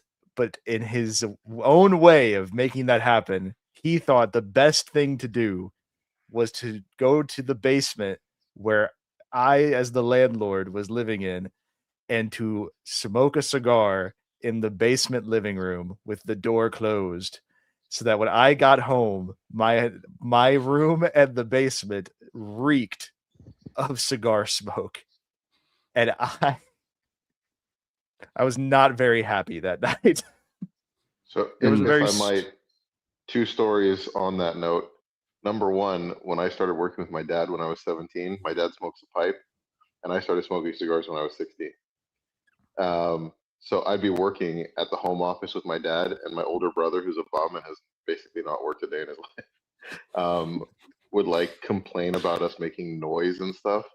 And so at one point I told my dad, I was like, hey, do you want to just like, you have an air purifier there, and should we just smoke here? And so we were smoking cigars and pipes in the house, and my brother had to leave, basically. But the second one is that this last week on Easter, one of the guys says, "Hey, we're gonna smoke with Father." I'm not gonna say his name because I don't want to dox myself, but we're gonna smoke with Abuna while he's getting everything ready before the Agape Vespers and everything. And then it was kind of like drizzling outside, so he just set up a table for us in the narthex, and we just That's like, wild. yeah, that's yeah, it was pretty Oh my cool. gosh, that's crazy. He just like got a big fan and had the smoke blowing the other way outside of the church. My grandpa was a colonel in the army, and my grandma hates any form of smoke, so he would never smoke them, but he would always chewed on them. So he would chew them until they're literally a nub, and then like throw away the nub.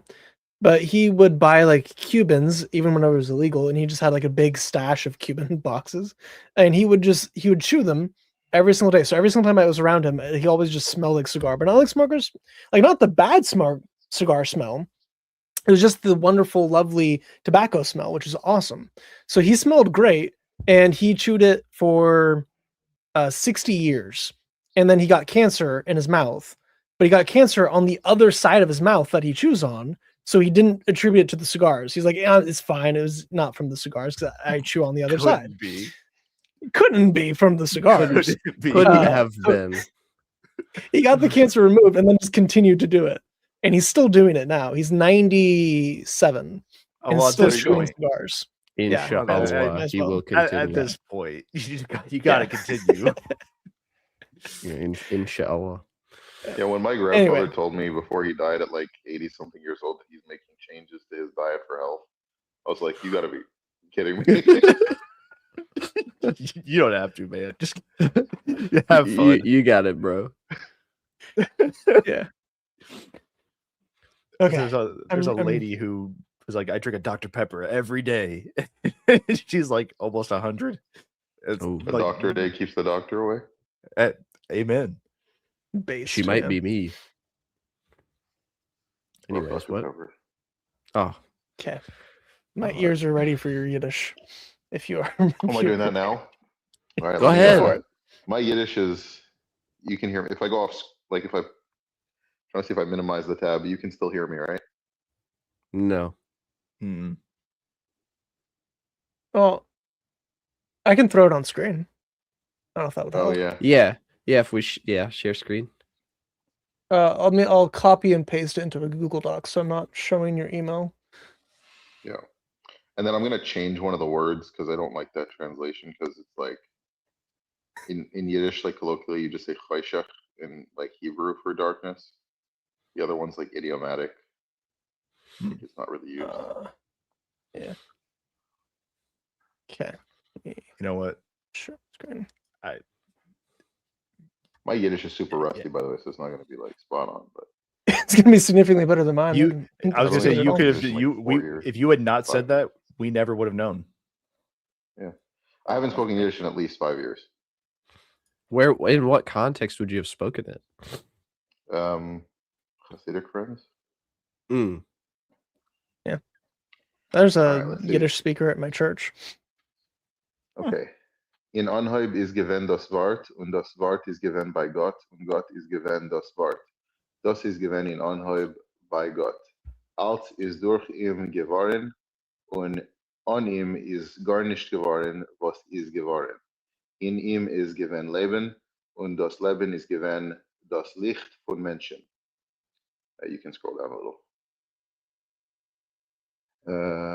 Und das Licht scheint in der, it says Finsternis, I'm just going to say Choshech, und die Choshech hat es nicht begriffen. It's more German than it is Hebrew. It's wild. Yeah. You literally have an very German. Yeah, it's more. Most of Yiddish is more German. That's interesting.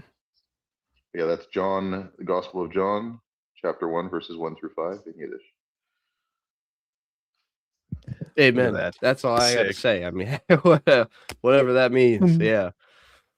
Faisy, this is the proof.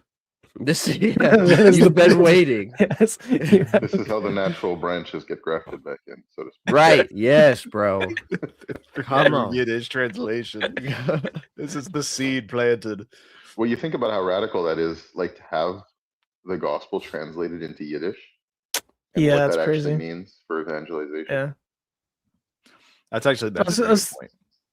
I saw the end and I got super confused. This means there is no in Hebrew. And then you usually have it after your nouns. Right, So it's like right at the in beginning. is It's like like in English, yeah, in German. that's so weird. So it's like in beginning, but I was looking for like better sheet and it's just not. And like my brain can't handle this. What's happening?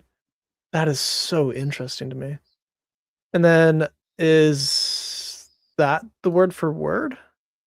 No, that's given is was, and then das Wort is the word. Ah, Right. such a weird language. Right. No. Yeah. Chase, you tracking? No, that's what I was thinking. My earlier, brain yeah. did. Yeah. Okay. Sorry. It's okay. My brain can't handle it. That's awesome though. Especially, I learned enough German. I took 4 years of German in high school, and my mom was born in Berlin, and like I only got yelled at in German as a kid. Oh, you're part German. I couldn't have told. Couldn't have. Yeah, dude. Especially whenever that one time you joined their stream and you did that spit take. That's still to this day one of my favorite videos on the internet. Did you see that? Speaking of Jews, and then Chris just Whenever, goes.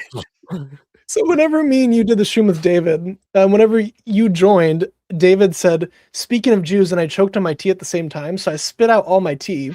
And I spit it out whenever he said Jew, though. So it looks like I did a spit take at the word Jew, and then you came up.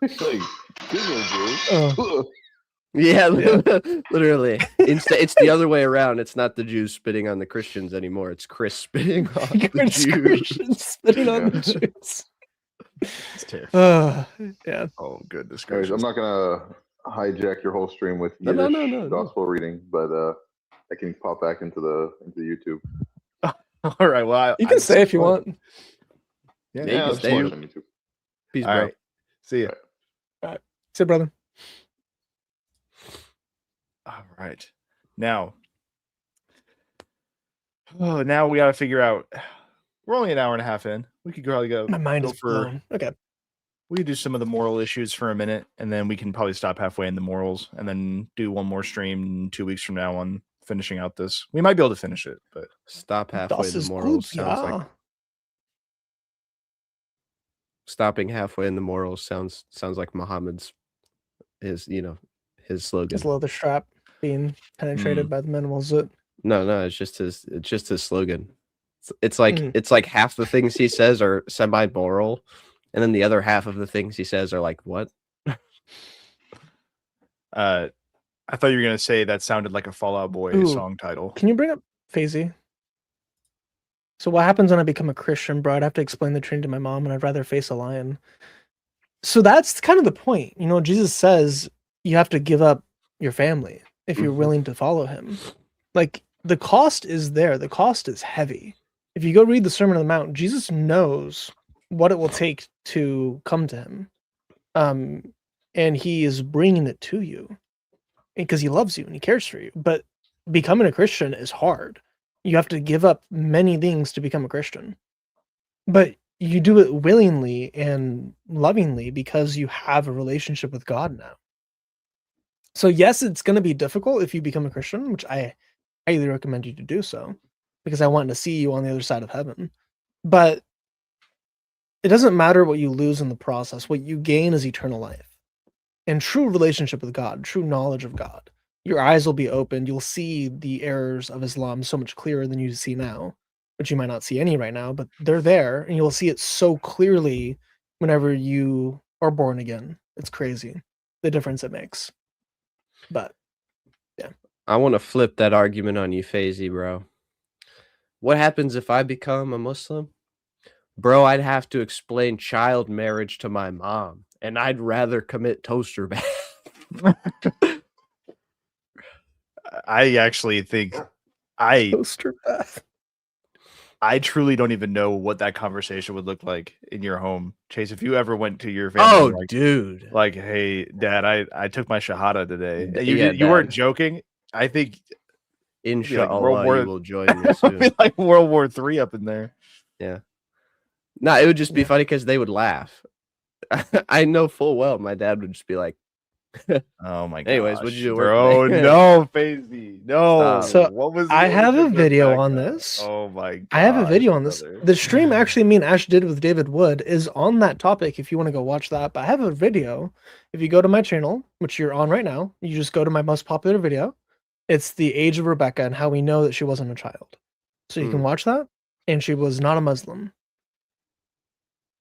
So Ash, was this from leaving Judaism? You had friends becoming a Christian. That's insane. Yeah. He's talked about that a bit. I think he went on whenever we did the stream together the first time. I think he went over that.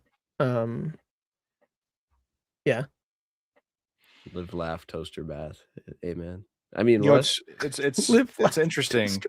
How many times have you ever heard someone when they have deconstructed? How many times have you heard when somebody was deconstructing from Christianity, they were doxxed and threatened and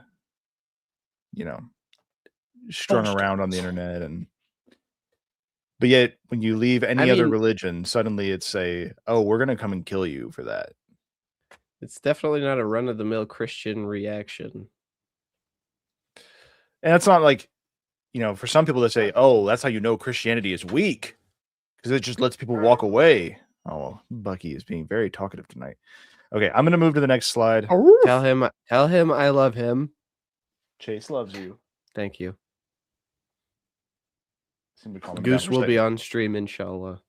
So the skeptics say the Bible condones evils like slavery and is filled with violence and bloodshed. Why should we accept any book which encourages evil behaviors? Mm-hmm. All right, so I'm gonna go figure out. I'm gonna go see if Bucky might just need to go upstairs. Goose and Maverick. Yeah. Yes, Goose. Literally. Yeah. Jack. I don't know if you know, but I have a dog. Her name's Goose, and a black dog. A black dog. So Ash wouldn't like her either, but I know that. Come on. Man. I thought that was Jewish. I thought the black dog thing was Jewish. Well, okay. So whenever they sinned on the ark for having procreation, the dog was cursed and Ham was cursed with black skin, but it wasn't black dogs. Why? I don't know. I just assumed it was Jewish. And they don't hate dogs. The only people who've ever hated dogs are Muslims because of Muhammad. My fault. That ain't it. No, it's actually, there's 126 things that are stolen within Islam. There's around 13 things that are original. One of the 13 things that's original is dog murder. So. Yes, Top Gun reference indeed. We have a cat named Maverick, and now we have a dog named Goose. Black dogs are base, man. All right. So, is there evil and violence in the Bible? Yes, just like there are accounts of evil and violence in all history books, documentaries, and news reports. Do we reject all of these because they have, difficult things for us? No. The Bible is historical. This feels like such a no. Sorry. This argument has always kind of just rubbed me the wrong way. It's like, what did you want the Bible to be? Right? Did you want the Bible to be all sunshine and rainbows? It's like it's literally a book of recorded history. And I think part of it for people, they just don't understand that not everything that happens in the Bible was commanded by God. It's true.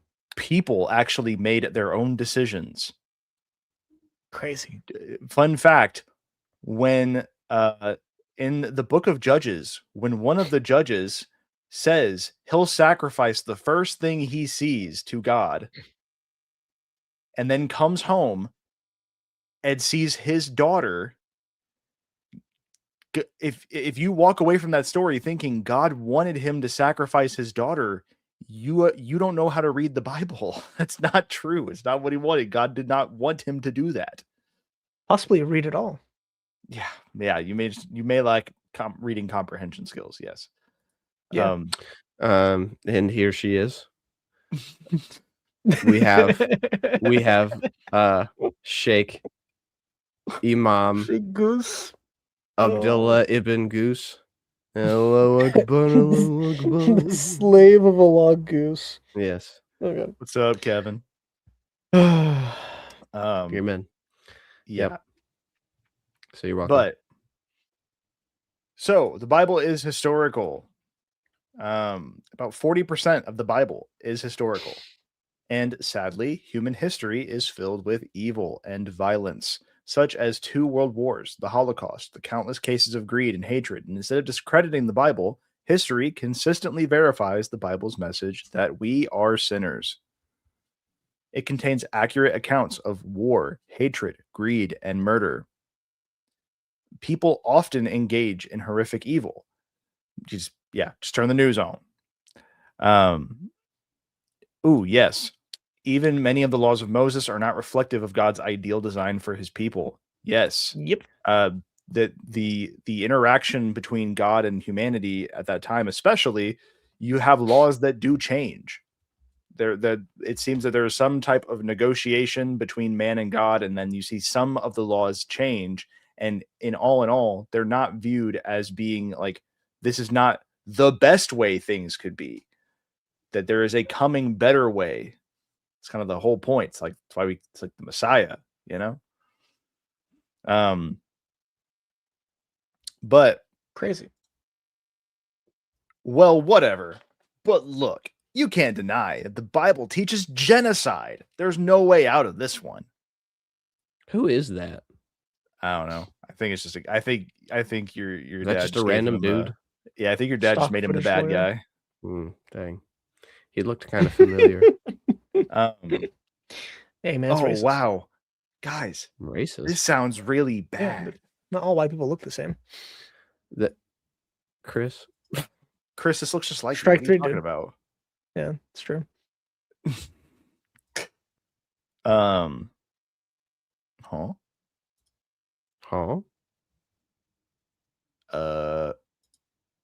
I don't know. Are they? I don't know who that is. Is it? I don't know. Anyways, Kaib. Me papa. Made by Chase's father. We have them all. Thomas, I need to get this to yes. you.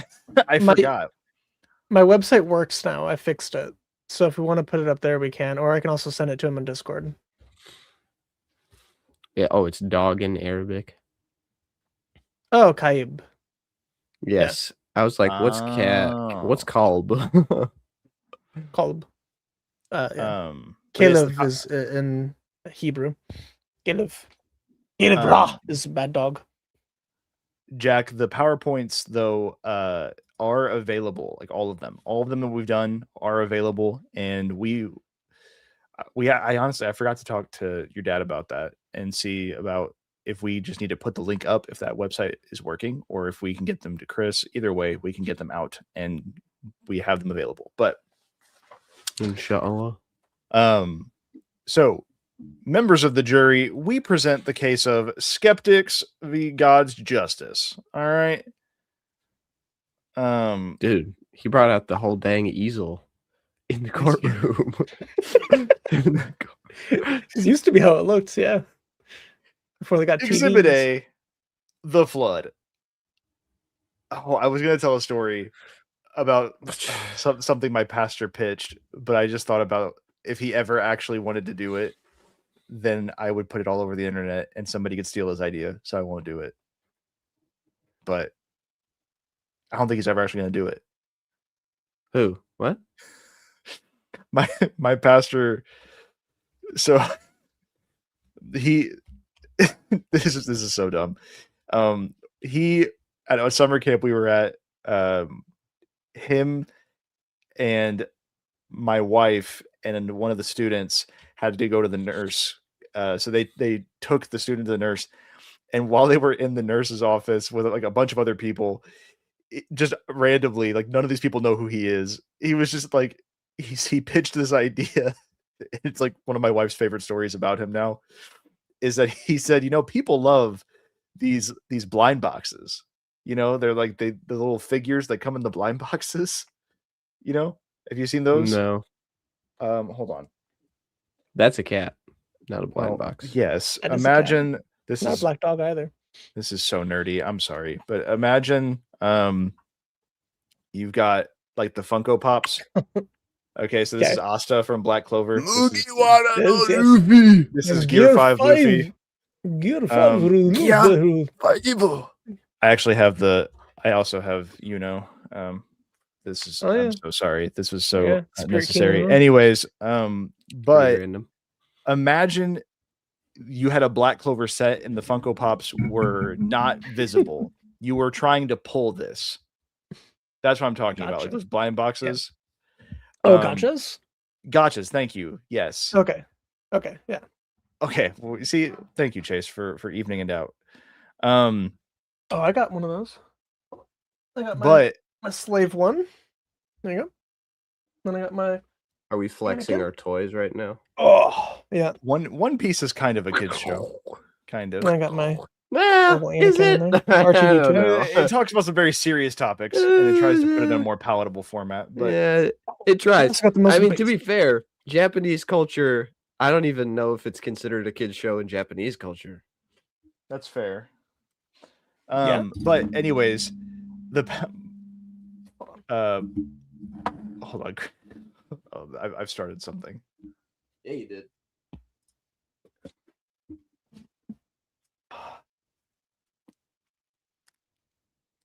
Nice. So, this is from the 80s. They're wax figurines. Oh. These came out with the movie set. That's crazy. So these are wax. This used to have a lightsaber in it. The lightsaber broke off when I was a kid because I was playing with it too much. But these are figurines that came out with the original movie. I think this was specifically Empire Strikes Back. Where's his when Schwartz? these came out? Where's the power of Schwartz's power? Yeah. Exactly. It always gets the attention, bro. Always. But so the reason this even came up is because my pastor, he mentions this idea of the gotcha bags. And he said, I think it would be really cool if they made these for the Bible. And he said, we could have like the disciples, the 12 tribes of Israel. He said, you could do a flood set where you've got people drowning. You could like have their like, you could do the ones where it shows like the other half of them is just bones. And all of the people were just like staring at him. And my wife thought it was hilarious, but she's just looking at all these people who don't know who he is. And he's just like, yeah, this is a great idea. And then when I saw this right here, like these people, I was like, man, those would make really good sets for the floods. For the gotcha. For the gotchas of drowning people. Yeah. Oh my gosh. This would actually be pretty terrifying if there were actually people floating at the top of the waters like this. Not like already dead. With his testicles cut off in one of them. Yeah, you see the vision. Action's back. Hello. So I have to add this when you were talking about the moral issues. So the story in Judges 11 with Yiftach offering his daughter as a sacrifice. Mm. So there's very good reason to believe that because it was a human person that he saw, he did not actually offer her as a burnt offering. Because it says Olah, like a burnt offering when he makes the vow. But then when they actually go through with the whole thing, she's mourning over the fact that she's going to remain a maiden. And there's like a custom after that about that. And like, it's basically assumed that she's consecrated to be like in religious service essentially, and to remain a virgin and a maiden forever, basically. Interesting. The prophet, serve in the temple. Yeah. I mean, it would be interesting if you were about to die and you'd be like, man, I never got to put it in. You know what I'm saying? Like, that sucks. Well, once again, let's just go ahead and Just go ahead. Oh my gosh. Yeah, no, that's super interesting point. I've heard that explanation before as well, where Because it doesn't make there sense may that it doesn't say that he sacrificed her afterwards. No, right. yeah. He may that have is true. sacrificed a bull in place of her, which was also accustomed to redeem people. Right. You sacrifice a bull to like redeem your firstborn. So he likely sacrificed an animal to redeem her, and then she also went and then served in the temple, and then Yeah, because was it says she unable went out to to mourn marry. with her like maiden friends. Like they're all like, "Oh, Right. you're not gonna get married now. That sucks." Right. And So she had like a week or two to mourn with her friends. That's so interesting. I've never heard that perspective before, because I guess my assumption was always that it just didn't record that he actually sacrificed. I just always assumed that because of by that point in Judges, they had just completely lost like proper understanding of worship of well, Yahweh. so the approach that like there's that's I think it's Malbim talks about that. Like that's their opinion there, and then but it says that some of the sages say no, she was actually brought as an offering. Had he gone to the judge of the time, could have released him from the vow, but it doesn't really make sense because it's obviously citing it as an affront to God, and that would be a pretty big deal that this judge of Israel is doing a massive problem here, affront to God, offering a human sacrifice. There'd be a following passage about that afterwards. Yeah, Right. that's true. Right. The judge. That's a good point. Yeah.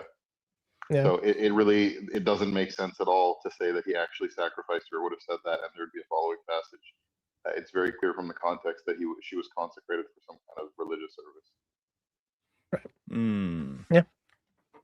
There's not Wow. there's not a single human sacrifice is accepted by God in the Bible, other than kind of Isaac, but even then Isaac is just a type of Christ.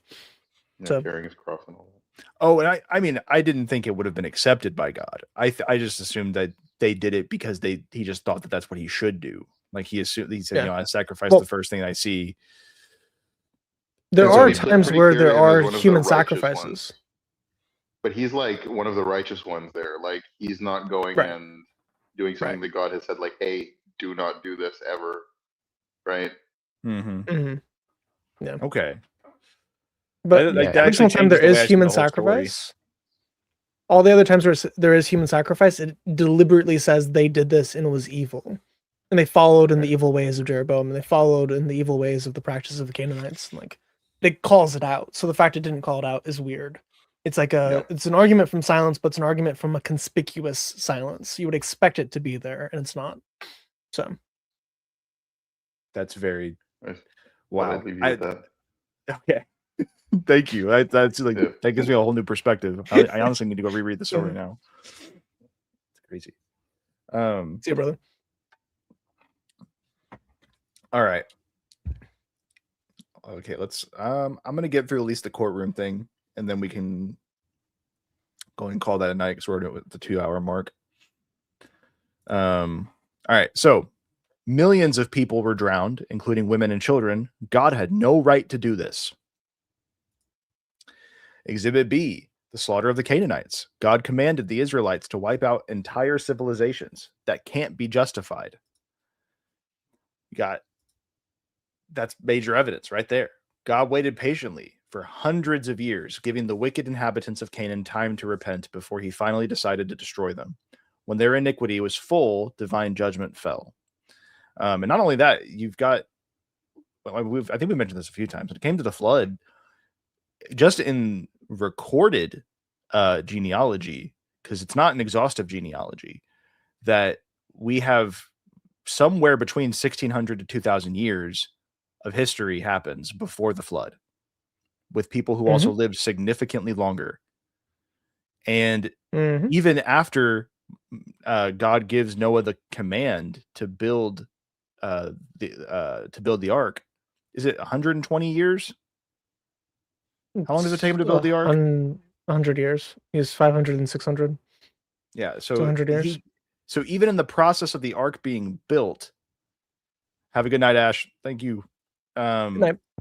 But even in the process of the ark being built, God is still giving time for people to repent. He's already given the command that this is going to happen. But he could have just, I mean, I know this is like silly to say this, but he could have just like snapped his fingers and boom, we have an ark.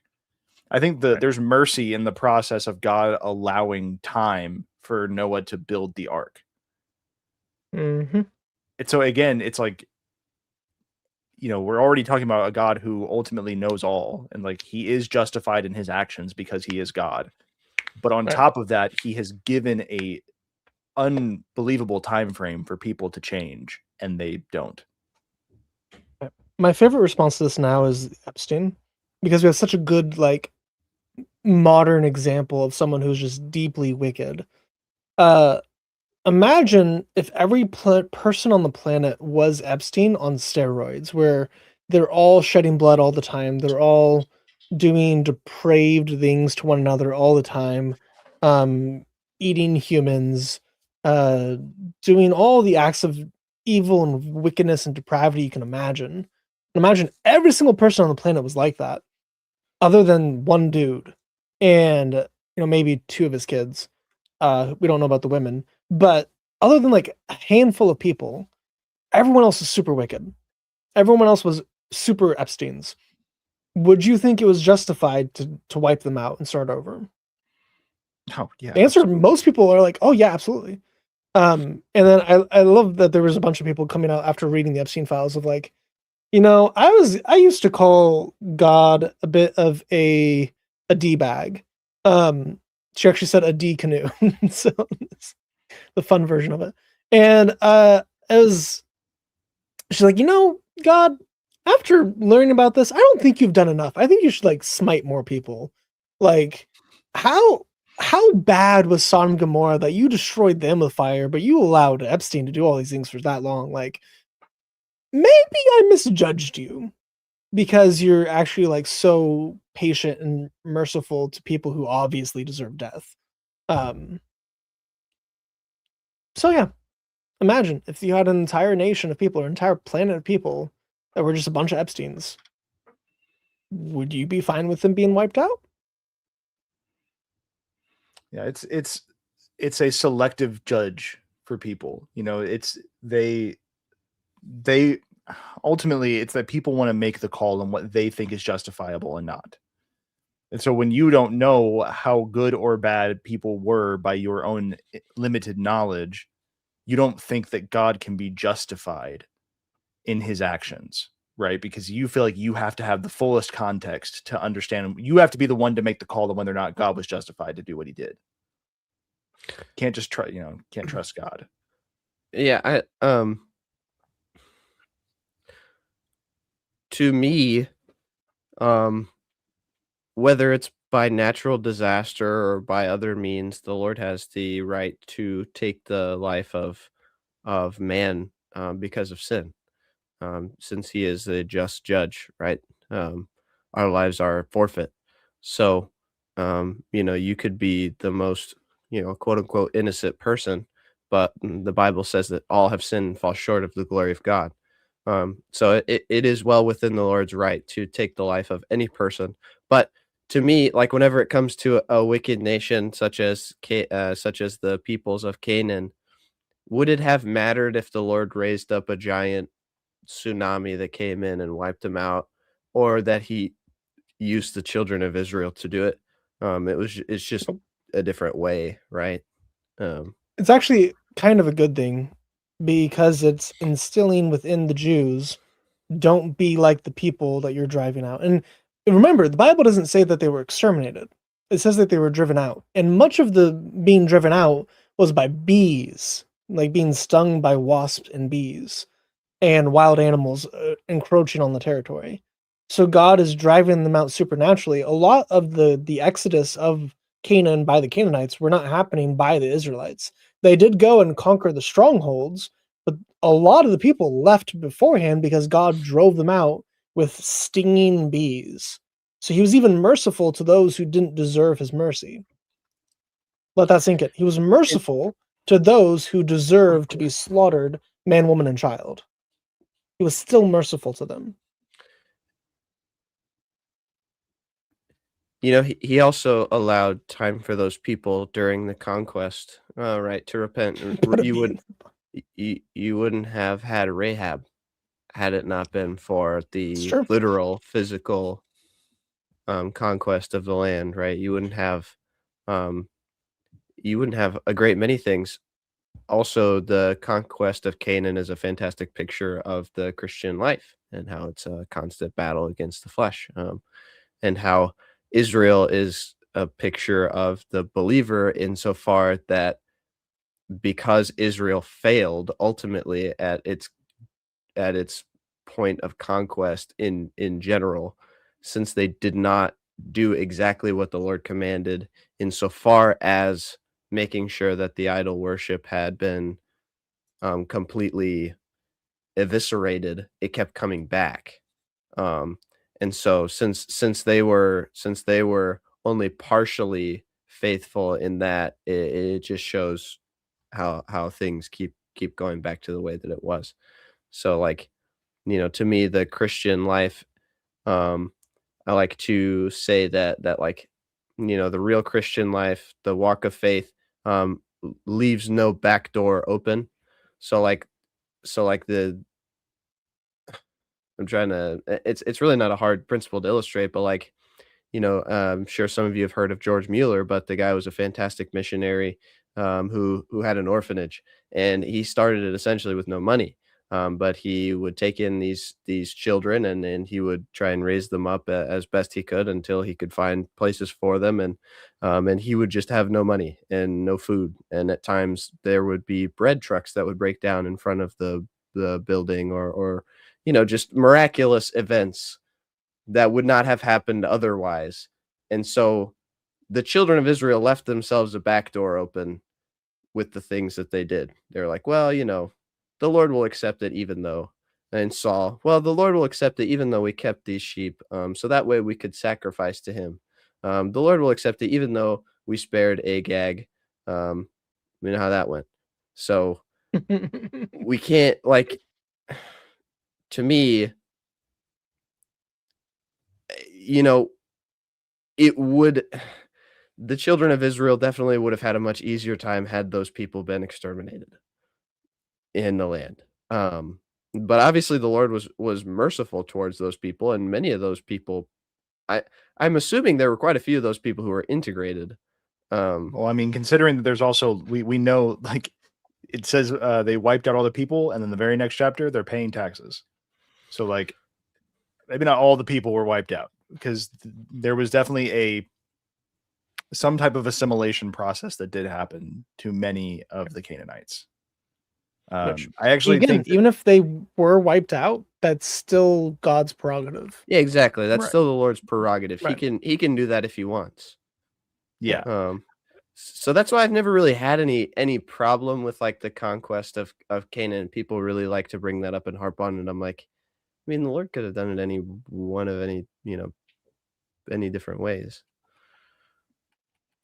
So I it's guess like, they take certain issue with people doing it, but it's like, okay. yeah, I'm trying to find a good point where you could stop. I hate that, to possibly run through these again that we've already done. But we may just do that. We may pick this up next or 2 weeks from now. We probably should have stopped with moral issues, to be honest. Because there's just not really a firm stopping point where there's enough for a second live about this. But if we stop right now, we've got plenty to get through for another video for 2 weeks. So we're gonna go ahead and stop at that point. We're not. I mean, yeah, we're not really taking Sounds- callers tonight. If you have a, I was gonna say, Do you have a question? I was gonna say, yeah, if you have a question, we'd be willing to, talk it through real quick before we hop off. Absolutely. God bless you. And Give a quick 5-minute response to a question if you have one. yeah, if you Yeah, got anything, just let us throw it in know. the comments. But so yeah, guys, the biggest thing, like, when especially when it comes to like, because like what Chase said, it's not like they weren't gonna. I get it sounds harsh, but at the end of the day, it's like, we make death out to be like the one thing that just cannot be, it's like the taboo thing that, like, if somebody dies, it's like the evil. everyone dies. Like we will all taste death. Yeah, and The to means me, of sorry, yeah, the no, means no, of no. that death. Go ahead. I was gonna say the means of how we die doesn't change the fact that we will die, right? And so, like Chase said, would it have made it the situation better if Canaan had been wiped out by, God's holy fire, like He showed in, Sodom and Gomorrah? Would that have made it a more palatable thing, or because He had, Right. people charge the land and drive people out and take over, that's less palatable? But RPS is back. he's back. RPS is back. Yes. No, but what I was going to say is that there's no like. I think that people really don't understand how good God is. And so in many ways, his taking of people's lives at certain times and during certain circumstances are for reasons that we will never know. And so to me, I can always take solace in the fact that things work together for the good of those who love the Lord and who are the called according to his purpose, because that's the way the master chess player works, right? He takes, the enemy's move, and he, with pieces who are unwilling to follow his orders, moves them into the way anyways. So like people will oftentimes ask about, what about people who have never heard?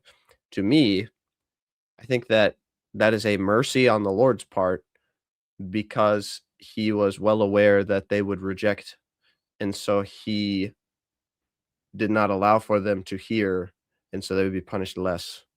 That is a position, that is a legitimate position, actually, and I think that it's I generally tend towards that, because it's like, obviously, well, not all people would agree, but I do believe that the Lord knows whether or not someone will be saved, and so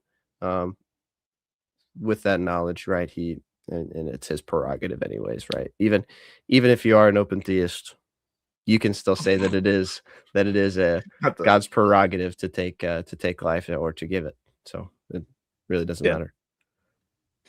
So there is one argument that most people don't even talk about. Have you ever heard the argument for God's existence based on the suffering of death? For his existence? Mhm. And what do you mean by the suffering? Like the happenstance of death at all? Nope. Pretty much every human agrees that death is a bad thing, right? You have some people, like some religions, that don't think that. Some atheists who just don't care. But the vast majority of people mourn when death happens. And it's because we have this innate sense that something's wrong with it, that it's unnatural. It feels weird to look at a dead body. If you've ever been around a dead body or touched a dead body, they feel very unnerving. And not in ways that like animals, like even dead animals, they still feel weird whenever you're around them, but like dead people just feels like that shouldn't be that way. That should not be the case. Why in the world is death a thing? Like we are repulsed by death in a way that doesn't seem to make any sense from an atheistic point of view. Of this is just a normal part of life. Why does it matter? Why do you care? Why are you sad even? Everyone's gonna die, it doesn't matter. But we all have a sense of, no, this is wrong. This shouldn't have happened. We should be able to live forever. We should have eternal life. We should not have to suffer through death. And yet we do. So you can actually make a case that the fact that it's a universal human experience or near universal human experience, that humans mourn at death and humans experience death in a way that it is bad or shouldn't exist or it's unnatural, when it is like the most natural thing that could happen. You are born and then you die. That's the most natural, like that happens to everything. So that's a very natural part of life, but it feels unnatural. It feels weird. Why? It's because we were designed to live forever. We have an immortal soul that will continue to live forever. And you make it so. Same with like the case of the problem of evil. It's like that. It's the disconnect where like our soul. It's this is a weird tangent, but I had a thought the other day about like it's so crazy that our minds, our brain is operating our entire body, but yet I do not know what is in my body. Like I can't know how any of my body's functions work just naturally. That had to be discovered. Mhm. But but my brain knows how to function everything in my body. And like, thank God, right? But there is some type of disconnect between what I understand and what is happening. And in the same way, we have a disconnect with where our souls know they're eternal. It's like it's embedded in them. Like the soul does. I don't have to understand. Like even if I was an atheist, I don't have to understand that my soul is eternal for my soul to know it's eternal. Just like how Mhm. I don't understand how my internal body is working, my brain knows, even though my brain doesn't allow me to know. Right. Mhm. So there's a disconnect where the soul sees something and like knows this is wrong and broken, like you were saying, but like in what I can know, I don't understand what's wrong because I've only known that there is death. Right. So, but yeah, that disconnect there is real. And I've struggled with that question before. And that's kind of what it led me to, was that idea. Like there is something that absolutely is disconnected and wrong. Also, just answering some quick questions um, from RPS. Do we? So, I mean, yes, we do believe that we are in the end times. Mhm. But I would also argue that we've basically been in the end times since the resurrection of Jesus. That we've been in the waiting of Christ's return since then. And then maybe all of us deserve what the Canaanites got, or the people before the flood. I give thanks for the grace of Mhm. God plus the blood of Christ. Amen. Absolutely. Yeah. But And Jack said, "What if someone could live forever or a very long time, but in a sinful state?" That's what hell is. What You do you don't stop mean? sinning in hell. Well, but what do you mean by a very long time? Because I mean, Methuselah, man, he was going for a while. Um, yeah, I think that it's just like Chris said, in hell, it's not as though you cease from sin, but you are. It is different, but I don't know. I don't know. Like people ask questions about heaven and hell and stuff, and of the things that are like revealed in scripture, I usually have a fairly confident answer. But there's some things I'm like, I don't know, bro. like, Yeah. and like And it's also the question of you like just got to your read the Book of will. Enoch. Then you'll know. This is the proof. This is the proof for the Book of Enoch. Ugh. The question of like your will in What heaven. second Enoch? Like is it bound or is it free? In what way is it free? Could it be considered free if it is in some way limited? Like I don't know. No, people cannot be saved when they are already in hell. They were Well, there's given a a debate on chance. that. I would I say would no. say, well, I would say there is zero debate on whether people can be saved if we're talking about the lake of fire. So Yeah. the final The second final death. hell destination, second death. No, there is no more. That is post judgment. That is there no. Where there could be some debate, and a lot of that has to do with, so you've got Sheol, which is the land of the dead, or Tartarus, depending on if you're talking about Mhm. the Greek understanding. Well, And Tartarus is the lake of fire. Hades would be the Greek for Sheol. Hades I is thought Gehenna Sheol. was the lake of fire. No, Gehenna is Ge- the place of waiting for the wicked.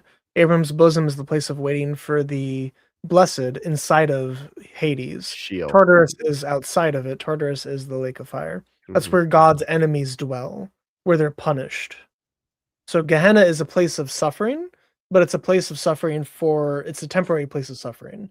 And then you have Tartarus after that. Gehenna is thrown into Tartarus. Okay, I guess I just This have is my. You don't want to go yes. to either. I guess So I have my yeah. between And because there's a chasm between those two. right, Yes, because the the New Great Gulf. Testament uses Hades, Tartarus, and Gehenna, and I thought Gehenna Mhm. being the place of burning that was outside Jerusalem, I thought that was the lake of fire in reference. But anyways, that's my You could say mistake. I was everyone in crossing Gehenna goes wires. to Tartarus, but So yeah, like if you want to say hell, that would be Tartarus. Gehenna would be part of Sheol or Hades. It's just the underworld. Gehenna So- is evil. What is it called? What is the Catholic view? Oh my gosh, I cannot believe I'm blanking on purgatory. this. Evil purgatory. Purgatory Oh, is you all end up going to anyone who's in purgatory does go to Yeah. heaven eventually. Evil purgatory, you suffer and then you Gehenna. suffer more. And then you suffer more. You Or you get more cease to. It suffering. depends. Like if you're an annihilationist, Well, and, yeah, like if well, you're they an cease to suffer. annihilationist. And Right. yeah, there's like 4 views of hell, and then you have to like deal with them. But So what Chris just 5 if you're an idiot. what Chris just talked about is something that I just recently studied. So like the story of the rich man and Lazarus, which I will. So you're gonna die on the hill that Job was a true story, and I will die on the hill that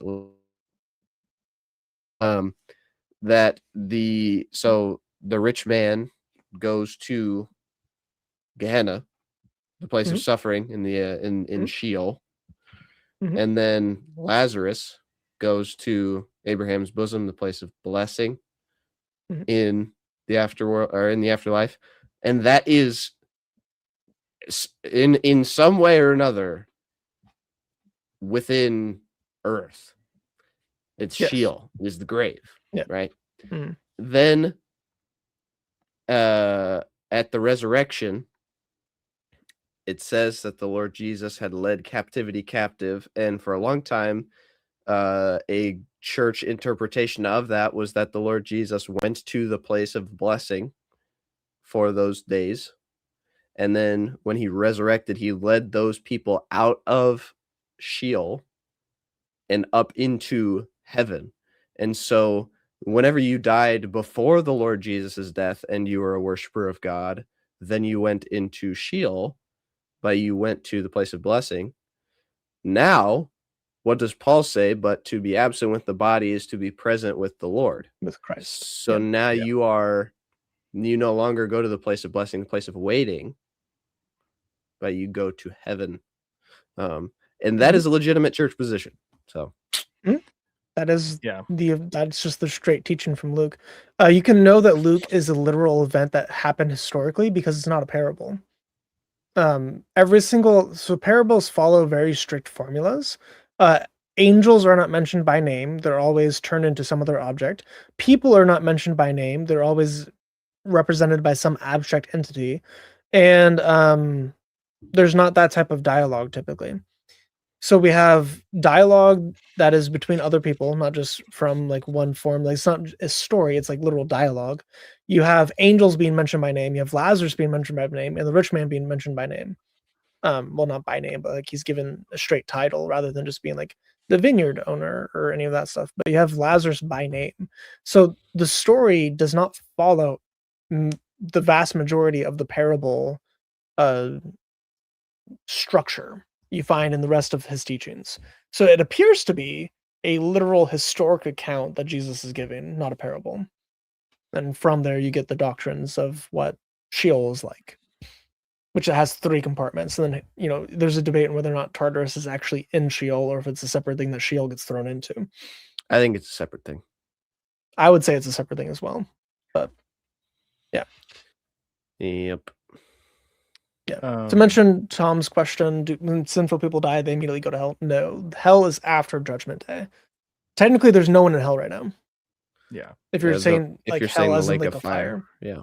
Right. If you're saying hell as in how you should use hell. No, I'm of the opinion you should use hell as the waiting place of Gehenna, but that's just me. That's ironic. Yeah. Now, and so the argument comes in about the idea that you could possibly be repentant within Sheol would be the idea that those who are in the waiting they were not a part of the Abraham's bosom.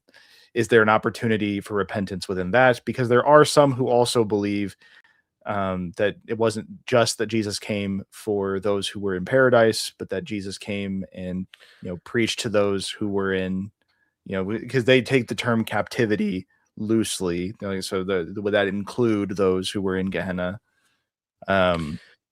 Yeah, and I mean, I guess just throwing this out there. I'm not saying I Right, agree yeah, with it, but I guess I don't know, like, whenever Abraham says, right, "There's a great gulf between the 2 of us so that you cannot come to me," or that so that he cannot go to you, and that you cannot come to me. Um, I don't like, whether or not I don't know, I lean towards those people died without forgiveness, and so they're, they will be judged according to that. well, it's There's like another view that is the lesser view of prison or hell is a prison sentence. So whenever you like serve your sentence, if you stop sinning in hell, you could get out. Is the idea? Well, there's Um, also the I restorative hope Where's that's true. that? I doubt it's true. There's some really obscure views that like the flames of the lake of fire are restorative and they're not Punitive, yeah. yeah, so that when those who Yeah. are they go to hell, they'll event like how Chris said, they serve a sentence essentially, and so they'll be in the fires of the lake of fire until they've paid the price for their sin, and then through that restoration, they will be taken out.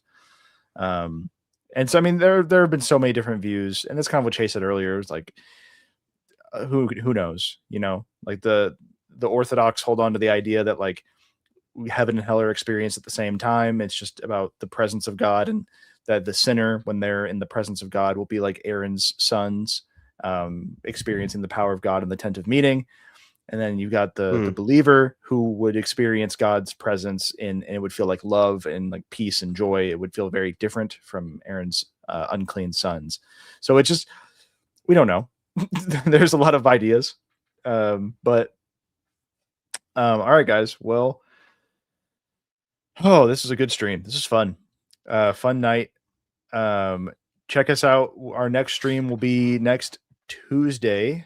Not totally sure what we're going to be covering next Tuesday, but we will be live next Tuesday night at 6 p.m. Central Standard Time.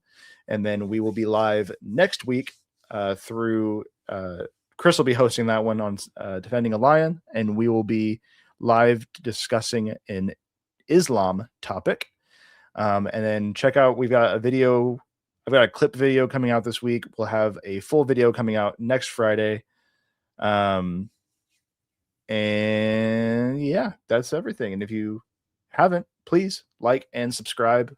That is, if you're from Defending a Lion and you want to support us, check out Sons of Thunder Apologetics and like us. I think it's linked in Chris's live. But yeah, thank you all for being here, and I hope you all have a great rest of your evening and week.